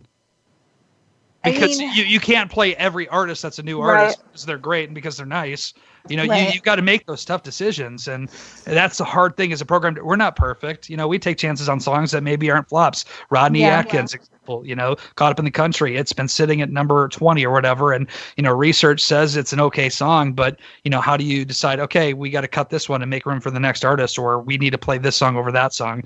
It's tough. We're again looking at a crystal ball of nothing, using our best examples of what has happened with that particular artist before, and we count on this being a big hit for them next. Yeah, and I get that, and I think this is where radio, and again, I don't work in radio, my experience doesn't go past college radio, where obviously there's a whole lot more freedom, but I think that's where, like, we need to almost go backward in time with radio, when it used to be you open it up a lot more to the listeners, and maybe like, do online surveys, or, have someone specifically to focus on this social media and see what's, what's trending. And outside of the usual, like Luke Bryan and, Dirk Bentley people, I think there has to be some kind of a compromise. Yeah. And at every point, every artist starts new. That's the statement I'll say with that, because that is why radio stations have a music director, and then there's a program director on top, that is supervising what the music director is doing. But there is research out there, but that's the thing that's kind of sucks with some radio stations is they don't have the money to be able to afford to do that research. You can do surveys on Facebook and or do a Survey Monkey survey, but how much of your audience is going to respond? A third? Sure. And is that going to be a good representation of your mass audience? No, because the mass audience is too busy to give a crap about any of that. And that's it. And that's the difference. Is it's so hard, because your passion and my passion for the industry and for the music and for the format, man, if we can make every artist a star, how freaking cool would that be? I know, right? It's just so happy. Hard. Exactly, right. Exactly. Hannah Ellis, she's great, but it's like, we got to find those places and those opportunities, and it's one of those things that, especially like Ashley McBride. I'm a huge Ashley McBride fan. I love her so much. I really, really do. And, am I crazy about the singles that she's had released to radio from her record label? Not necessarily, because I feel like, there are some songs that are on her album that would help bring awareness to her more to a mass audience. Yeah. That would help launch those other songs that she's already released. So. Yeah. And I think Girl Going Nowhere is an incredible song, but I'm pretty sure that was the lead single. Second one. Yeah. Girl Going, a little, what was it? A Little Dead Bar in Dahlonega was the first single. Okay. So I think, and Annie and I touched on this briefly like last week, where when you release a ballad in between 2 upbeat songs, it kind of kills the momentum. Yep. And I think that's what Girl Going Nowhere is doing. It's amazing for her to perform that live, because you get the whole atmosphere of what that song is really about. But on radio, I just don't think it's working. Not as a second single, maybe third or fourth single, yes, but I would rather hear Radioland on radio, because I think that's a perfect example of where we should go back to on country radio. Yeah. Jean Jacket is one of my favorite songs on that album. In my opinion too, Radioland, all of the songs, that entire album was my favorite album of the whole, last year. It was such a good album. Was Radioland, the third, single, or second single, I should say, off of that. Because it was Little Dead Bar in Dahlonega, Radioland, and then now Girl Going Nowhere. Those are 3 solid songs, but American Scandal, how do you not release that as the first single, as a holy crap, this is a sing-along, good beat, great lyrics, and who is a girl who's never felt that way, Yeah. and for me, that was a no-brainer for a first single to bring her out, and then followed up with a girl going nowhere, tell her story a little bit more. But right, they've done research, they pay money to do this stuff, and sometimes it works out, sometimes it doesn't. Yeah, I'm always curious to know like who's doing that research and where they're getting their results from, because like you said, like sometimes it really like just backfires on them. It just doesn't work. Yeah, absolutely. So I don't know. And there's so many, female artists, and I try with my Fresh Picked show that I do in particular. And again, this is just me as a programmer. I try to, put out, the female country artists that I feel like these are really, really good, strong songs. I try to mix those in equally with, the other male artists as well too.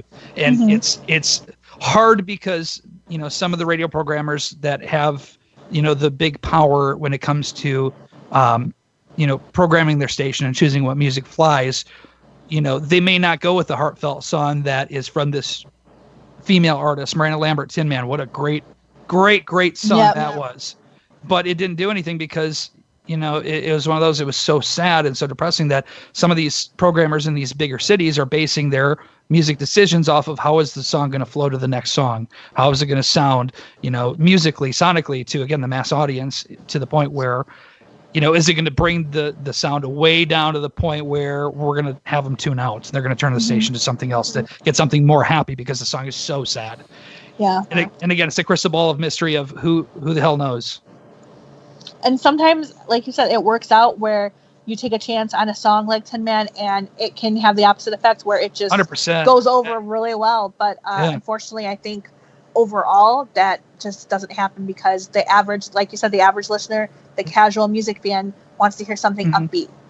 Yeah, and Girl Crush is a great example of how it turned out and worked out in such a positive thing for Little Big, So. But that's another one where it didn't happen right away. That song was so controversial because people weren't listening to the lyrics. They just, they heard the words Girl Crush and a couple of the lyrics, and they thought that it was about one thing, and then, it was obviously about something else, and it took a while for it to take off, but thankfully it did. Cover your ears, kids! We gotta go to church! Which Little Big Town also covered in another song. Right! Take me down! Oh, I love it. But yeah, so I hope that gives at least a little bit more insight. It's not just that we're just being assholes, and we just don't want to play this new art, anything like that. And I completely understand that. Like, I never thought that, like, radio was just being assholes. I just wish that, like, there was a way for us to accommodate both the passionate fans and the casual music fans and still make money and satisfy everybody in a perfect world. Let me just clarify. Some of us are assholes, and that's okay. That's fine. It's a general statement. We're trying to do what's right for everybody, and it's such a hard balance to make and introduce, such a young artist to take a place of somebody that has, a Brantley Gilbert song or a Cole Swindell song, or, these already established artists. You look at a year ago, Morgan Evans. You look at, Hardy, which, I don't know how he's doing in Chicago, but I'm a huge fan of Hardy already. Maren Morris 3 years ago, Kelsey Ballerini 4 years. These are artists that were not relevant that these, radio programmers took chances on, instead of a Luke Bryan, instead of an Eric Church, instead of a Blake Shelton, instead of a Rascal Flatts, instead of a Jason Aldean. So, I mean, we're getting there. It's just you hear them so much that you don't think that, they're newer artists now because, again, it's such a repetitious artist. But and I would like to see them do more of that. Like I said, like take a chance on the next Kelsey, take a chance on the next Maren. Yeah. But even Kelsey and Maren, their new albums are not getting the airplay that they deserve. And it's still early story. for Maren, but Maren's doing great. I mean, there's a difference. It's record labels choose what songs are being pushed to radio because we can't play all of, if we played all of Maren Morris's song or all of Ashley McBride's album, because they're great albums, they would be all Maren Morris. And we don't want people to think, oh, it's, the Maren Morris station or the, Eric Church station. We have to have artist separation, at some point to be able to mix that up. So that's why record labels choose one song to push at a time to be able to make sure there's room for other and give that variety. So. Yeah, and I totally understand that. But like, explain to me why like a song like "Girl" hasn't gone number one yet, or even close to number one yet. Well, because you get big heavy hitters like Blake Shelton that releases a song like "God's Country" that is literally the next stop up from that. Maren, that song "Girl" has only been out for 2 months. You know, you get all these other songs, you know, that we're talking. Morgan Wallen released Whiskey Glasses, what, July or however how the hell long ago that was, you know. Chase Rice has been trying to get Eyes on You to number one, which luckily it finally happened, but trying to get Eyes on You to number one for damn near a year too. And, you know, there are songs that move faster because, again, artists name, or it tests well for listeners because they like to hear it more. But that doesn't take away, you know, the quality of song that like Maren Morris's Girl is. She's still very much on her way to another number one. Yeah, and I don't know. I guess it's hard for me, like when you say things like, not, and I don't mean you in particular, but like in general, like, you know, when you say things like, you know, like, oh, look how long it took somebody like Morgan Wallen to get Whiskey Glasses to number one, or how long it took Chase Rice to get, you know, Eyes on You to number one, or, you know. And it's like, those are all guys with, I mean, I'm not taking away anything from those songs because I like Eyes on You. I mean, Whiskey Glasses is what it is, but like, I get the appeal. But I mean, compared to a song like Girl, it's like, this should be a no-brainer at country radio. Like, and to the fans as well, like, it should be a no-brainer. Like, why are you not like requesting Girl more? Why are you not just naturally playing Girl more? Like, it's just, we shouldn't have to wait for a song like that to go number one. Back in the day, people, and I think Bobby Bones is right in this retrospect, where he says it used to mean more when a song went number one because you really had to earn it. Now people are getting, you have certain DJs who are playing songs because they're friends with the artist, or because they're trying to be friends with the artist, and so those artists' songs are going number one faster.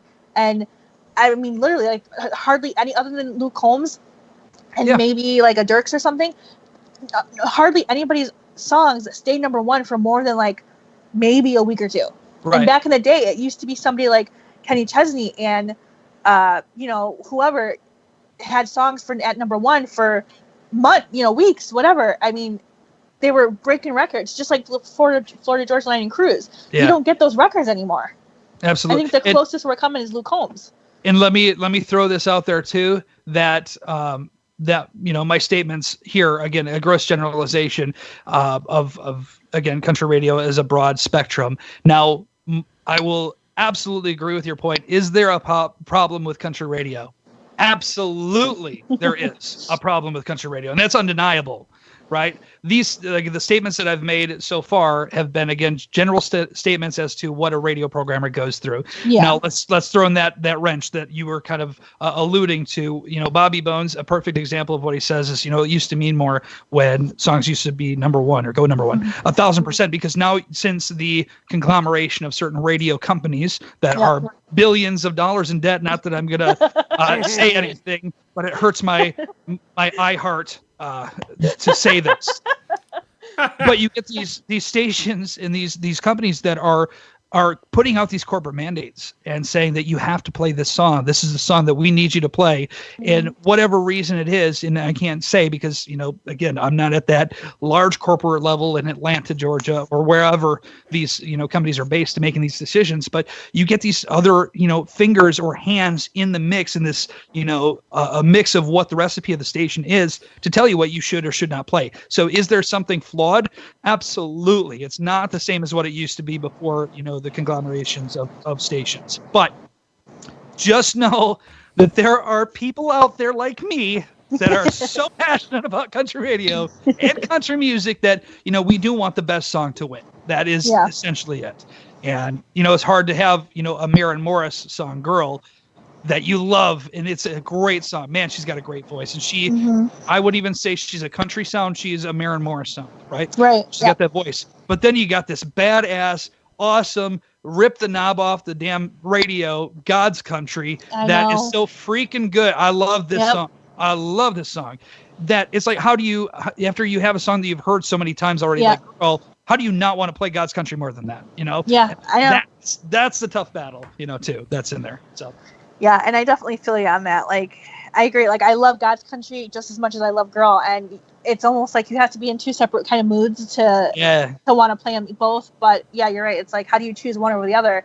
But in some retrospect, like, you do. Like, at the end of the day, like, you have to make a choice. And unfortunately, the more aggressive, more upbeat song is almost always going to win. Absolutely.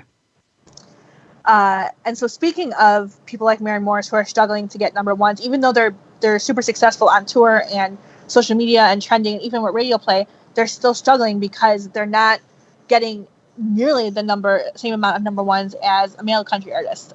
So I think that kind of brings us into the absence of women in country radio or country music. Yeah.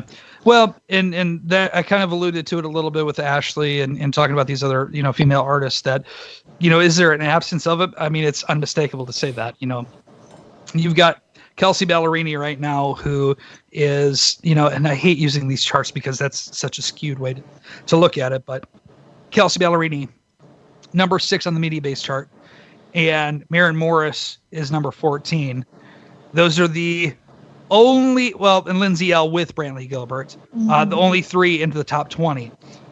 That, and I'm not going to say this in the right way, and this is just my opinion as to what I think is going on, not what I think should be or what I agree with, but I really, really think that, some of it is the fact that a lot of these stations are trying to appeal to the female demographic in the sense of attractive, kind of male artists in a way, to the point of, these songs that artists can, the listeners can sing to and dance to. And, Runaway June's Buy My Own Drinks, that should be a lot higher. That should be played more, because that is one of those songs that is relatable too. And it's slowly making its way up there too. But, I think that's how a lot of programmers, sometimes are maybe thinking of it as, they want to, see, Florida Georgia Line because they're, good in tour, and they saw him in tour or whatever. They've been fans of them for a long time because they had this crush on Brian and Tyler or whatever. You have, Blake Shelton. Oh, I saw him on The Voice and he's so great on The Voice, and that's relatable, and I love to see him. That's my opinion. I don't know. I think that there's, some songs that are released by some female artists. Little Red Wagon by Miranda Lambert, I think, is a trash song. I think it's garbage. I do not like that song. That's my opinion on it. And, there's some girls that really, really love that song, and there's some that really think it's a terrible song. But, personal gut opinions on, when songs like that come out versus other, again, smash hit songs come out at the same time. They're going to use their gut and not play that. So is there something flawed with female artists being played? Yeah, absolutely. But I think that, we're making way in the conversation happening about it, and the conversation that people are bringing it up and saying, hey, how the hell are there not more country artists in there? Yeah. I think like the problem now is like people are talking about it, but I shouldn't say nobody, very few people are doing anything about it. Yeah. We need more male artists who are willing to bring a female opener out on tour with them.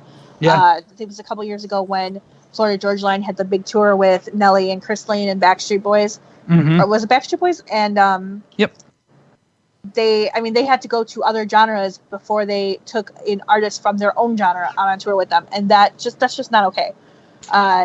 I think that was for a different reason, in my opinion. I think that was a different reason, not necessarily that they wanted to choose other genre. I think it was the collaboration key that was the big push. And again, the hitting that female demographic, because tours are a business too, right? And what teenage girl, in 1997 wasn't listening to Backstreet Boys, which now relates to those audience members that are in the crowd, watching. This is that for me was a show that mothers and daughters could go to equally. So I think that was the thought process behind it, not because they didn't want to bring their country counterparts with. Yeah, and going along those lines, it kind of, so one of the big arguments that program directors and people at radio are using is, well, women don't want to hear women, women don't want to hear women, whatever. And like Miranda Lambert said it best. I don't understand that. That doesn't make any sense, and I don't believe that. But at the same time, I think the same kind of fans who would prefer to see an all tour lineup with Florida Georgia Line, Chris Lane, Nelly, and Backstreet Boys, they're going because, let's be real, like they want to look at the guys. Yeah. The same reason that they go to concerts for, like, always. They will buy tickets, man. For That's it. It is. Luke and it's Bryan not and Jason Aldean, and because they enjoy looking at a good-looking guy singing songs, and I get it. I'm not, like, as a female, like, I get it, but at the same time, like, you know what? When I'm going through a heartbreak, no one's gonna get it better than another female who's gone through the same thing. Yep. And so that's where it baffles my mind. These country music fans, like, I'm calling out, like, all you females, like, just give female artists a chance. Like, just put your shallowness aside for a second and just step away from the male country singers for a little bit and just see what else is out there that these female artists have to offer. Like, they're gonna get you, like, they're gonna sing more to you, like, they're gonna sing stuff that's more appealing to you than the male artists. I guarantee you. Like, you want to feel some shit, like, you want, like, these lyrics to go straight to your heart, listen to female artists. Mm-hmm. No one's gonna relate to you more. I'm sorry. It's the storytelling in country music that today's country music is missing. And, Yes. you know, Ashley, I go back to Ashley because she is, like, I will say she's my favorite female artist of all time because of her storytelling, just based off of that one album alone, from everything from, you know, the story of her middle school teacher telling her she was going to be nothing, and that was a stupid idea to go to Nashville, all the way to, you know, her neighbor down the street asking to borrow a spoon because, you know, she was thinking he was needed for somebody else, or something else she was needing, but instead, you know, whatever. So, you know, these different stories, you know, that are so good, that again is what country music was built on. You know, it was a story in telling that, and it's got away because it's, you know, it's, I don't want to say it in a brash or rude way, but it's shallow listening. Yep. People aren't listening to the songs or to the lyrics, and sometimes they have that one that sticks out and says, you know what, God damn it, that is a great freaking song. But then you get these other ones that are just like, oh, I just like the beat. I just want to dance. I just want to just turn in my car and just listen and roll the windows down. And you know what? There's a place for both of those genres, but right now, or both of those forms of music. But right now, it's the roll the windows down, let the hair, you know, down, and let the wind blow through it. That's what's winning right now. It's not the storytelling. And it's sad, really. I mean, a lot of the people who I know who used to say, like, oh, I'll never like country music, and now all of a sudden, they're, within the last few years, they're liking country music, and that's great. But the songs that they're liking, it's not an Ashley McBryde, it's not, you know, Maren Moore's Girl, it's, you know, Florida Georgia Line and BB Rexa Meant to Be, or it's Dirk Bentley, you know, Drunk on a Plane, even though that song's a little bit older, but, you know, you get where I'm going with that. Like, yeah, it's, but that proves my point exactly right there. That's exactly it.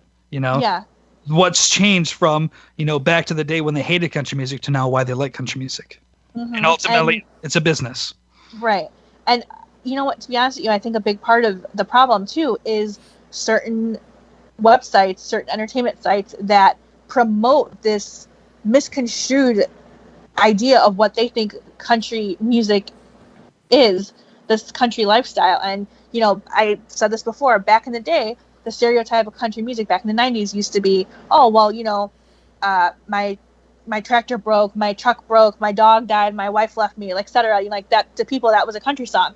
And now the stereotype is, well, it's just tailgates and cowboy boots that you bought down in Nashville that you barely break in, and bonfires and tailgates and, you know, just drinking with your buddies. And it's like, I don't know which stereotype is worse, because neither one is correct. Like, it's really about, like, yeah, it's about a lifestyle and it's about growing up on a farm, but it's not about tailgating with your buddies or sitting around a bonfire and, you know, throwing back some cold ones. Like, that's not all it is. Like, it's like you said, it's telling a story, and it's telling about, like, the life you live, the heartbreak you've lived through, etc. I mean, yeah, there's room for those feel good, windows down kind of songs, but that's not what country music was built on. And, you know, there's a million examples if you go back to the 90s country music, and there's a reason why that is going to be the best decade of country music, you know, because they found a great balance between telling the story and still making a feel good song. You know, like, people love Alan Jackson's Chattahoochee.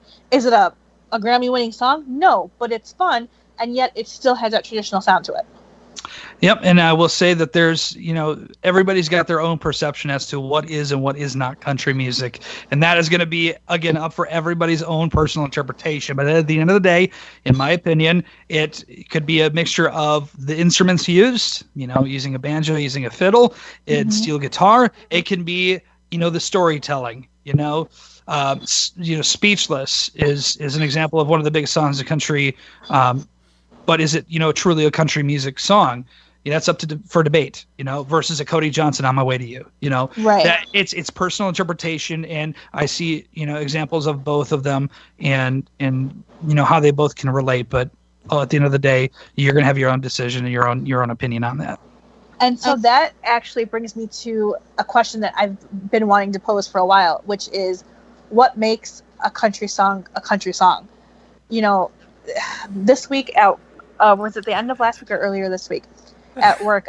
Some coworkers, they were talking about, somebody said, "Oh yeah, I like country. Have you heard that country song Old Town Road?"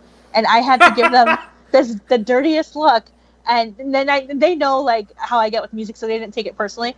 But it was like, wait, what's wrong? Like, do you not like that song? I'm like, well, no, I don't like it, but it's just not a country song. And they're like, what do you mean it's not a country song? I'm like, well, why do you think it's a country song? And they said, well, he's talking about horses. And I'm like, what? I'm like, that's your definition? Like, that's literally what they said to me.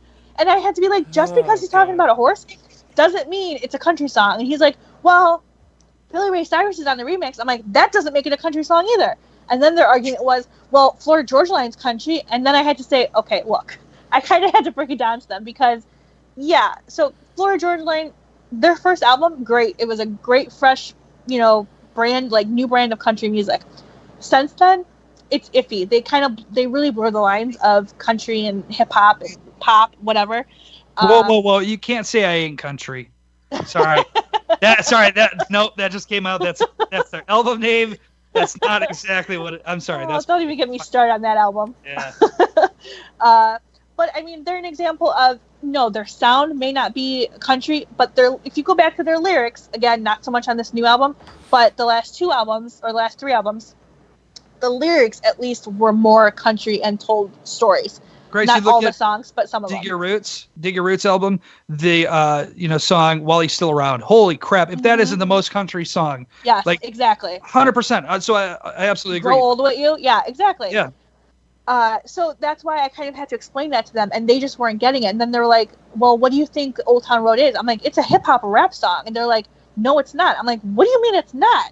And they're like, "Well, why isn't it a country? Is it because he doesn't have a country accent?" I'm like, "No, that's not it." And so we really started blurring the lines. Start with that. He's not a good singer. We started blurring the lines, and so then so then they were asking me like, well, what makes a country song? And I'm like, I couldn't explain it, and it brings me back to what the oldest saying in literature, which is, when I don't know who the person's name is, but when you're talking about obscenity, I can't explain it, but when I know it when I see it. And it's the same thing with country music. You can't always explain it, sound wise, because it is going to change, but you know it when you hear it. When you hear a Darius Rucker song like All Right, or oh god, there's another song before that one came out. Don't think about it. Yes, Don't Think I Don't Think About It. Those are country songs, and even though it's coming from the guy who did Hold My Hand and Time and I Only Want to Be With You back in the 90s, it's still a country. They're still country songs, just like when I hear what's a good example, Kane Brown, Lose It, I don't hear that as a country song. Right. But I agree. Yeah, I mean, even though they're both categorized as country, it's like it's hard to explain to somebody who doesn't follow the genre closely. My opinion is the fact that, would you consider what the hell's his name? Little Nas X? Uh-huh. Would you consider him as a country artist? Not a song. Would you consider him a country artist? Would he consider himself as a country artist? And if your answer is no, and you listen to this song and you can hear it as a rap song or a pop song, then at that point, why are you trying to push it into that country mold? Let it be what it is. Let him be who he is and what he wants to be in his musical career. My opinion is there are two different things. Like we said, you have musical integrity in the sense of lyrics as to telling a story, that kind of stuff. Obviously, country has its fair share of shallow and pandering country music songs. I get that. But you also at least have those other elements of banjo and fiddle and steel guitar that help bring that traditional country vibe to it, even with a new spin on it. This song, for me, doesn't do it. In what Luke Combs, and I know I keep fanboying over what he says he is, but he said it that he kind of takes it as almost like a sarcastic type twist, because just because you say horse in a goddamn song doesn't make it a country song. That is a slap on. That's kind of a sarcastic twist. For us, as true, traditional country music fans and new country music fans, for me, it doesn't hit that and any of those points. It's just like, just because Backstreet Boys sing about that, drinking on a back porch or drinking around a bonfire or on a tailgate, doesn't make it a country song. Like, those are elements, lyrical elements that have been featured in country songs, yes. But that doesn't mean that just because you put them in a song, doesn't mean it's a country song automatically. That's right. just not how it works. Right. And you look at Bon Jovi, for instance, too. Mm-hmm. You take any of their songs from, the 90s, and 80s and switch out some of the instruments. Arguably, those could be country songs. Absolutely. I mean, and they even released a country album, to the point where, I would say that is verging on country music. But this is just blatantly not. I'm sorry, it's not. So I just learned that Katy Perry's Dark Horse is now a country song. So. Oh, did you? Yeah, there you go. I like that. Rich, I like you, buddy. I like you. Yeah, so I mean, the conversation with my coworkers, it sparks this whole thing of like, what makes a country song? And I think it's a certain formula. It's not just a melody, or it's not just a guitar. It's, not just lyrics. It's a whole, and it's not just a country accent. It's a whole thing. There's a bunch of different elements that have to go into it, and it has to, I don't want to say fit right, but it has to come naturally. It can't be something that's forced, like a lot of this new country that's being forced down our throats. I mean, to put it bluntly. Yep, I definitely agree. But again, it's that formula again. At the end of the day, it's a business. And whether the song, from Lil Nas X, goes and becomes a number one song, it doesn't matter at this point, because he's already made so much money. It's stupid, based off of exposure and social media and all of this other stuff. And you know what? He's got country artists behind him with like Keith Urban doing a cover of the song. And I really do like Keith's version of the song. But again, it's that same element of what he did. He stripped it down. He didn't have the production value behind it that Lil Nas X did. That's why when you have John Michael Montgomery singing "I Swear," and then you have All for One singing "I Swear," what's the difference? Are both of them country songs? No, they're not. Yep, I agree. And honestly, this was back when I was a kid, so I didn't really know any better. When I first heard John Michael Montgomery's "I Swear," I thought that was his song. I didn't realize. It was. Okay. So he actually wrote it. Can I take? Because I just learned this actually. Because I was the same way. So John Michael Montgomery had the song first, and he released it, and it became such a big hit that the same record label that John was on was the same record label that All for One was on. Okay. And they wanted to release that song on that side too, so they did, and that's the way that I Swear came out. It was such a huge hit for them. And then the follow-up song, and I can't remember what the other song was that they both did. I think it was it I Can Love You Like That? I Can Love You Like That. Same thing. It's same story too. So it's kind of interesting. But again, two completely different songs. Yep. Though they're the same songs. Right, exactly. And that was the point I was trying to make. It absolutely 100% sounds like a country song when John Michael Montgomery sings it. But then when you get a group like All for One singing it, it's completely like an R&B song or a pop song, whatever you want to categorize it as. Yep. Go ahead. Sorry. No, that was just me saying, yep, I agree. Oh. Yeah, so I mean, I definitely think there's a few different elements that go into, what makes the song the genre that it is. And as much as I hate to focus on the genre, and I don't want to ever pigeonhole an artist, but at the same time, I think we do need genres, because otherwise, I mean, what's the point of having individualized radio stations then? Yep. And might as well play everything, right? Right, exactly. There'll be one station per city, and that just plays everything. Exactly. And those formats, by the way, do not work. They do not. They do not retain listeners. They do not make money. And what did we learn today on the podcast? It's all about making money. It's the business. That's it. Exactly. You got to make money to keep the lights on. What else did I want to mention? Can we pause for just a second so I can pee? Because my eyes are floating right now. Yeah. 3 beers was no joke. All right, hold tight. Okay. Better? Oh, so much better. Well, we can go for another 2 hours. Let's do this.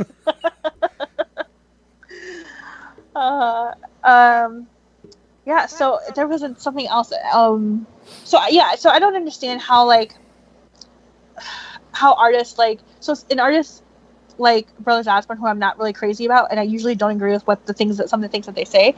But when they said what they did on the red carpet about what they think about Old Town Road, I agreed with them 100%. But then when you have somebody like Keith Urban, who I love, who's backing this song, it's like, wait, what? And then once again, you have the controversial Bobby Bones, who is backing this song and who doesn't think that it should have been taken off of the Billboard, country chart, and who says, who are we to say what art is and what art isn't? And it's like I get what you're saying, dude, but at the same time, like, where do we draw the line? We have to draw the line somewhere.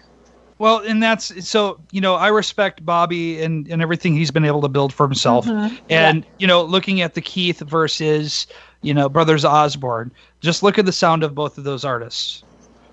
Which one's more pop, which one's more traditional, and that kind of explains it right there. But, in the situation where, who's to say what art is, art even has categories as to what it is, right? You can't put finger painting next to a Picasso. It's just, it doesn't, and obviously that's not a good analogy, but it's just different categories. So, well, thank you. You can quote me on that one then. I expect t-shirts. And you can find those in our store at Shop TBK in the next couple of weeks. There you go. Enjoy. Awesome. I need an extra small version, please. Okay, no need to brag. No, it's because I'm so freaking big right now. I feel fat right now because I just drank, again, a lot of carbs right now. So, anyways. God, that sounded really stupid, didn't it? No. Oh, I just feel huge because I drink a bunch of carbs. No, okay, I feel bloated because of the beer. I'm sorry. I'll say it. All right? No shame in my game. I feel like I feel like we really covered a lot just because of like the insider, perspective that you were able to give. Well, but at the same time, still covering the problems that people like who are passionate fans like us, the frustration that we have. Yeah, it's just there's not a perfect solution is basically where it is, and everybody Chicago radio stations, are they going to sound the same as when you go to Atlanta, Georgia, or when you go to Kalamazoo, Michigan? No, they're not going to sound the same. Every area and demographic has different thoughts and processes and demographics, and it's not a perfect one shoe fits everybody. This is true. Yeah, and I think that's probably like a good note to end on, just because, otherwise we could have these discussions, these debates for hours, because there is a lot of frustration, and rightfully so. But at the same time, there is no one simple solution. Unfortunately, it's going to take a lot of compromise and, research at the end of the day, to try and make some waves in radio and in country music in general, just to get the artists, the new and rising artists that we want to hear, to get them the airplay that they rightfully deserve, but at the same time to satisfy the casual listeners who are the reason why radio stations can make the money that they make. What I want you to do, this is going to be your homework, and I want you to give me a report How back. does the host always end up with homework? This is how it works. All right, you pick the topics. We want to get solutions, right? So I want you to go, and I want you to do a test for some people, and I want you to take a couple of the higher charting songs on country radio right now. You can use Stan and Shay, All to Myself. You can use Buy My Own Drinks. You can use God's Country. Use those three. And then I want you to go ahead and use 7 seconds of that song, 7 to 15 seconds of each song.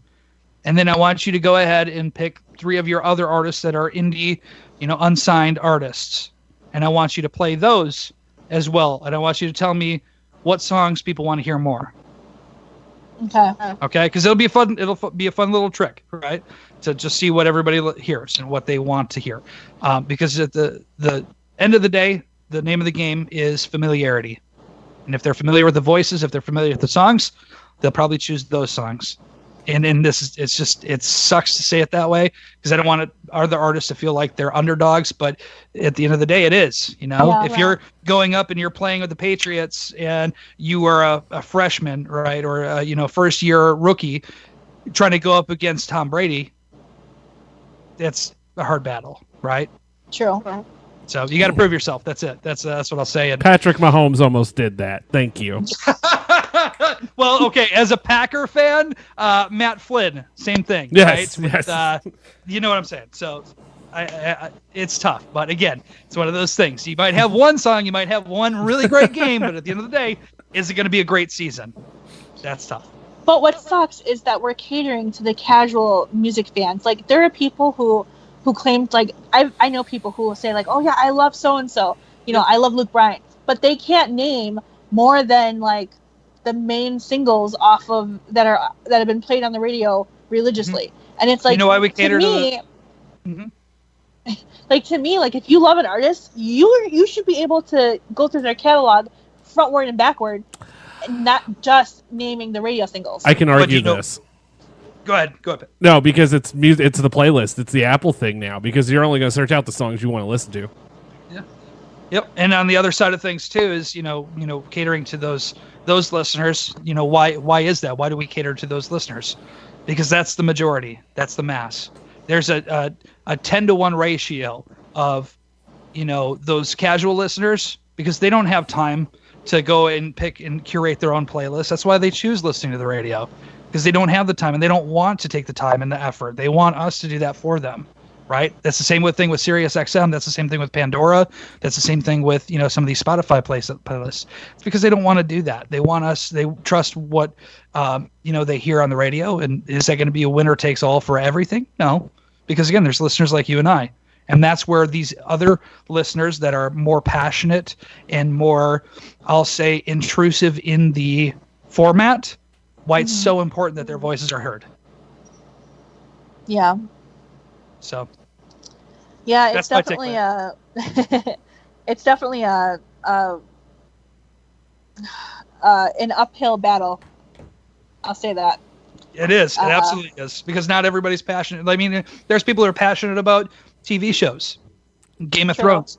Again, I could give a shit less about Game of Thrones, and I'm sorry if you're a fan of Game of Thrones. Nope, not at all. It's not something I'm passionate about because you know why? I'm passionate about country music. Yep. But other people don't care less about country music. They care about Game of Thrones. And that's, again, appealing to the masses. And that's why we are culture to everything here on TBK Magazine. Exactly. Yes. Not to toot our own horn or anything. Oh, no, I'm going to toot it all day long. I don't care. But yeah, I mean, I think that hopefully people listening get a better idea. I know I do, as far as like the radio business side of things. And then at the same time, I also hope the casual music fans who, if any, listen, I hope they kind of better understand where people who are as passionate about music as you and I are, where we come from and why it's so frustrating for us with the state of country radio as it is. Yep. And then I'll wrap up my entire, platform by saying two different things. One, there's only so many spots, right? It's just like there's so many hours in a day. There's only so many spots to be able to fit artists in. And then at the end of the day, again, it's the business side of things too, that as an advertiser, if you're wanting people to buy your product, do you want to advertise with somebody who has the most listeners and the highest chances of you to be able to sell your product? Or do you want to go with somebody who's in 18th place? Yeah. That makes sense. So it's money. Yeah, that's true. When you put it like that, it does make sense in a way. I've done my job. Yay! So we are glad that you were able to join us for tonight's episode, Matt. We appreciate you and all of your insider knowledge. Yeah, thank you. I appreciate being on it and being able to kind of chat again, insider country music, man. I just, like I said, I love it so much. I'm super passionate about it. And it's nice to have conversations with those that are, the same passion level, if you will. Yes. And I apologize that we made you cry in your beer earlier. I am still sad. Oh my God. Sorry, I'm drinking now. It's fine. Until you have to go to the bathroom again. Yeah, man, that was seriously, that was close. I'm just saying. go ahead and let people know where they can tune in to hear you on the radio in Michigan and Madison, Wisconsin, and then also where they can follow you on social media. Yeah, absolutely. So here in where I do my morning show and actually program the station at 97.5 Y Country, it's WYTZ FM in Southwest Michigan. You can also listen on Sunday nights. I do an acoustic country show, Acoustic Country Sunday nights, and that is on today's Q106, which is WWQM FM on tune in, or if you just go to Q106.com.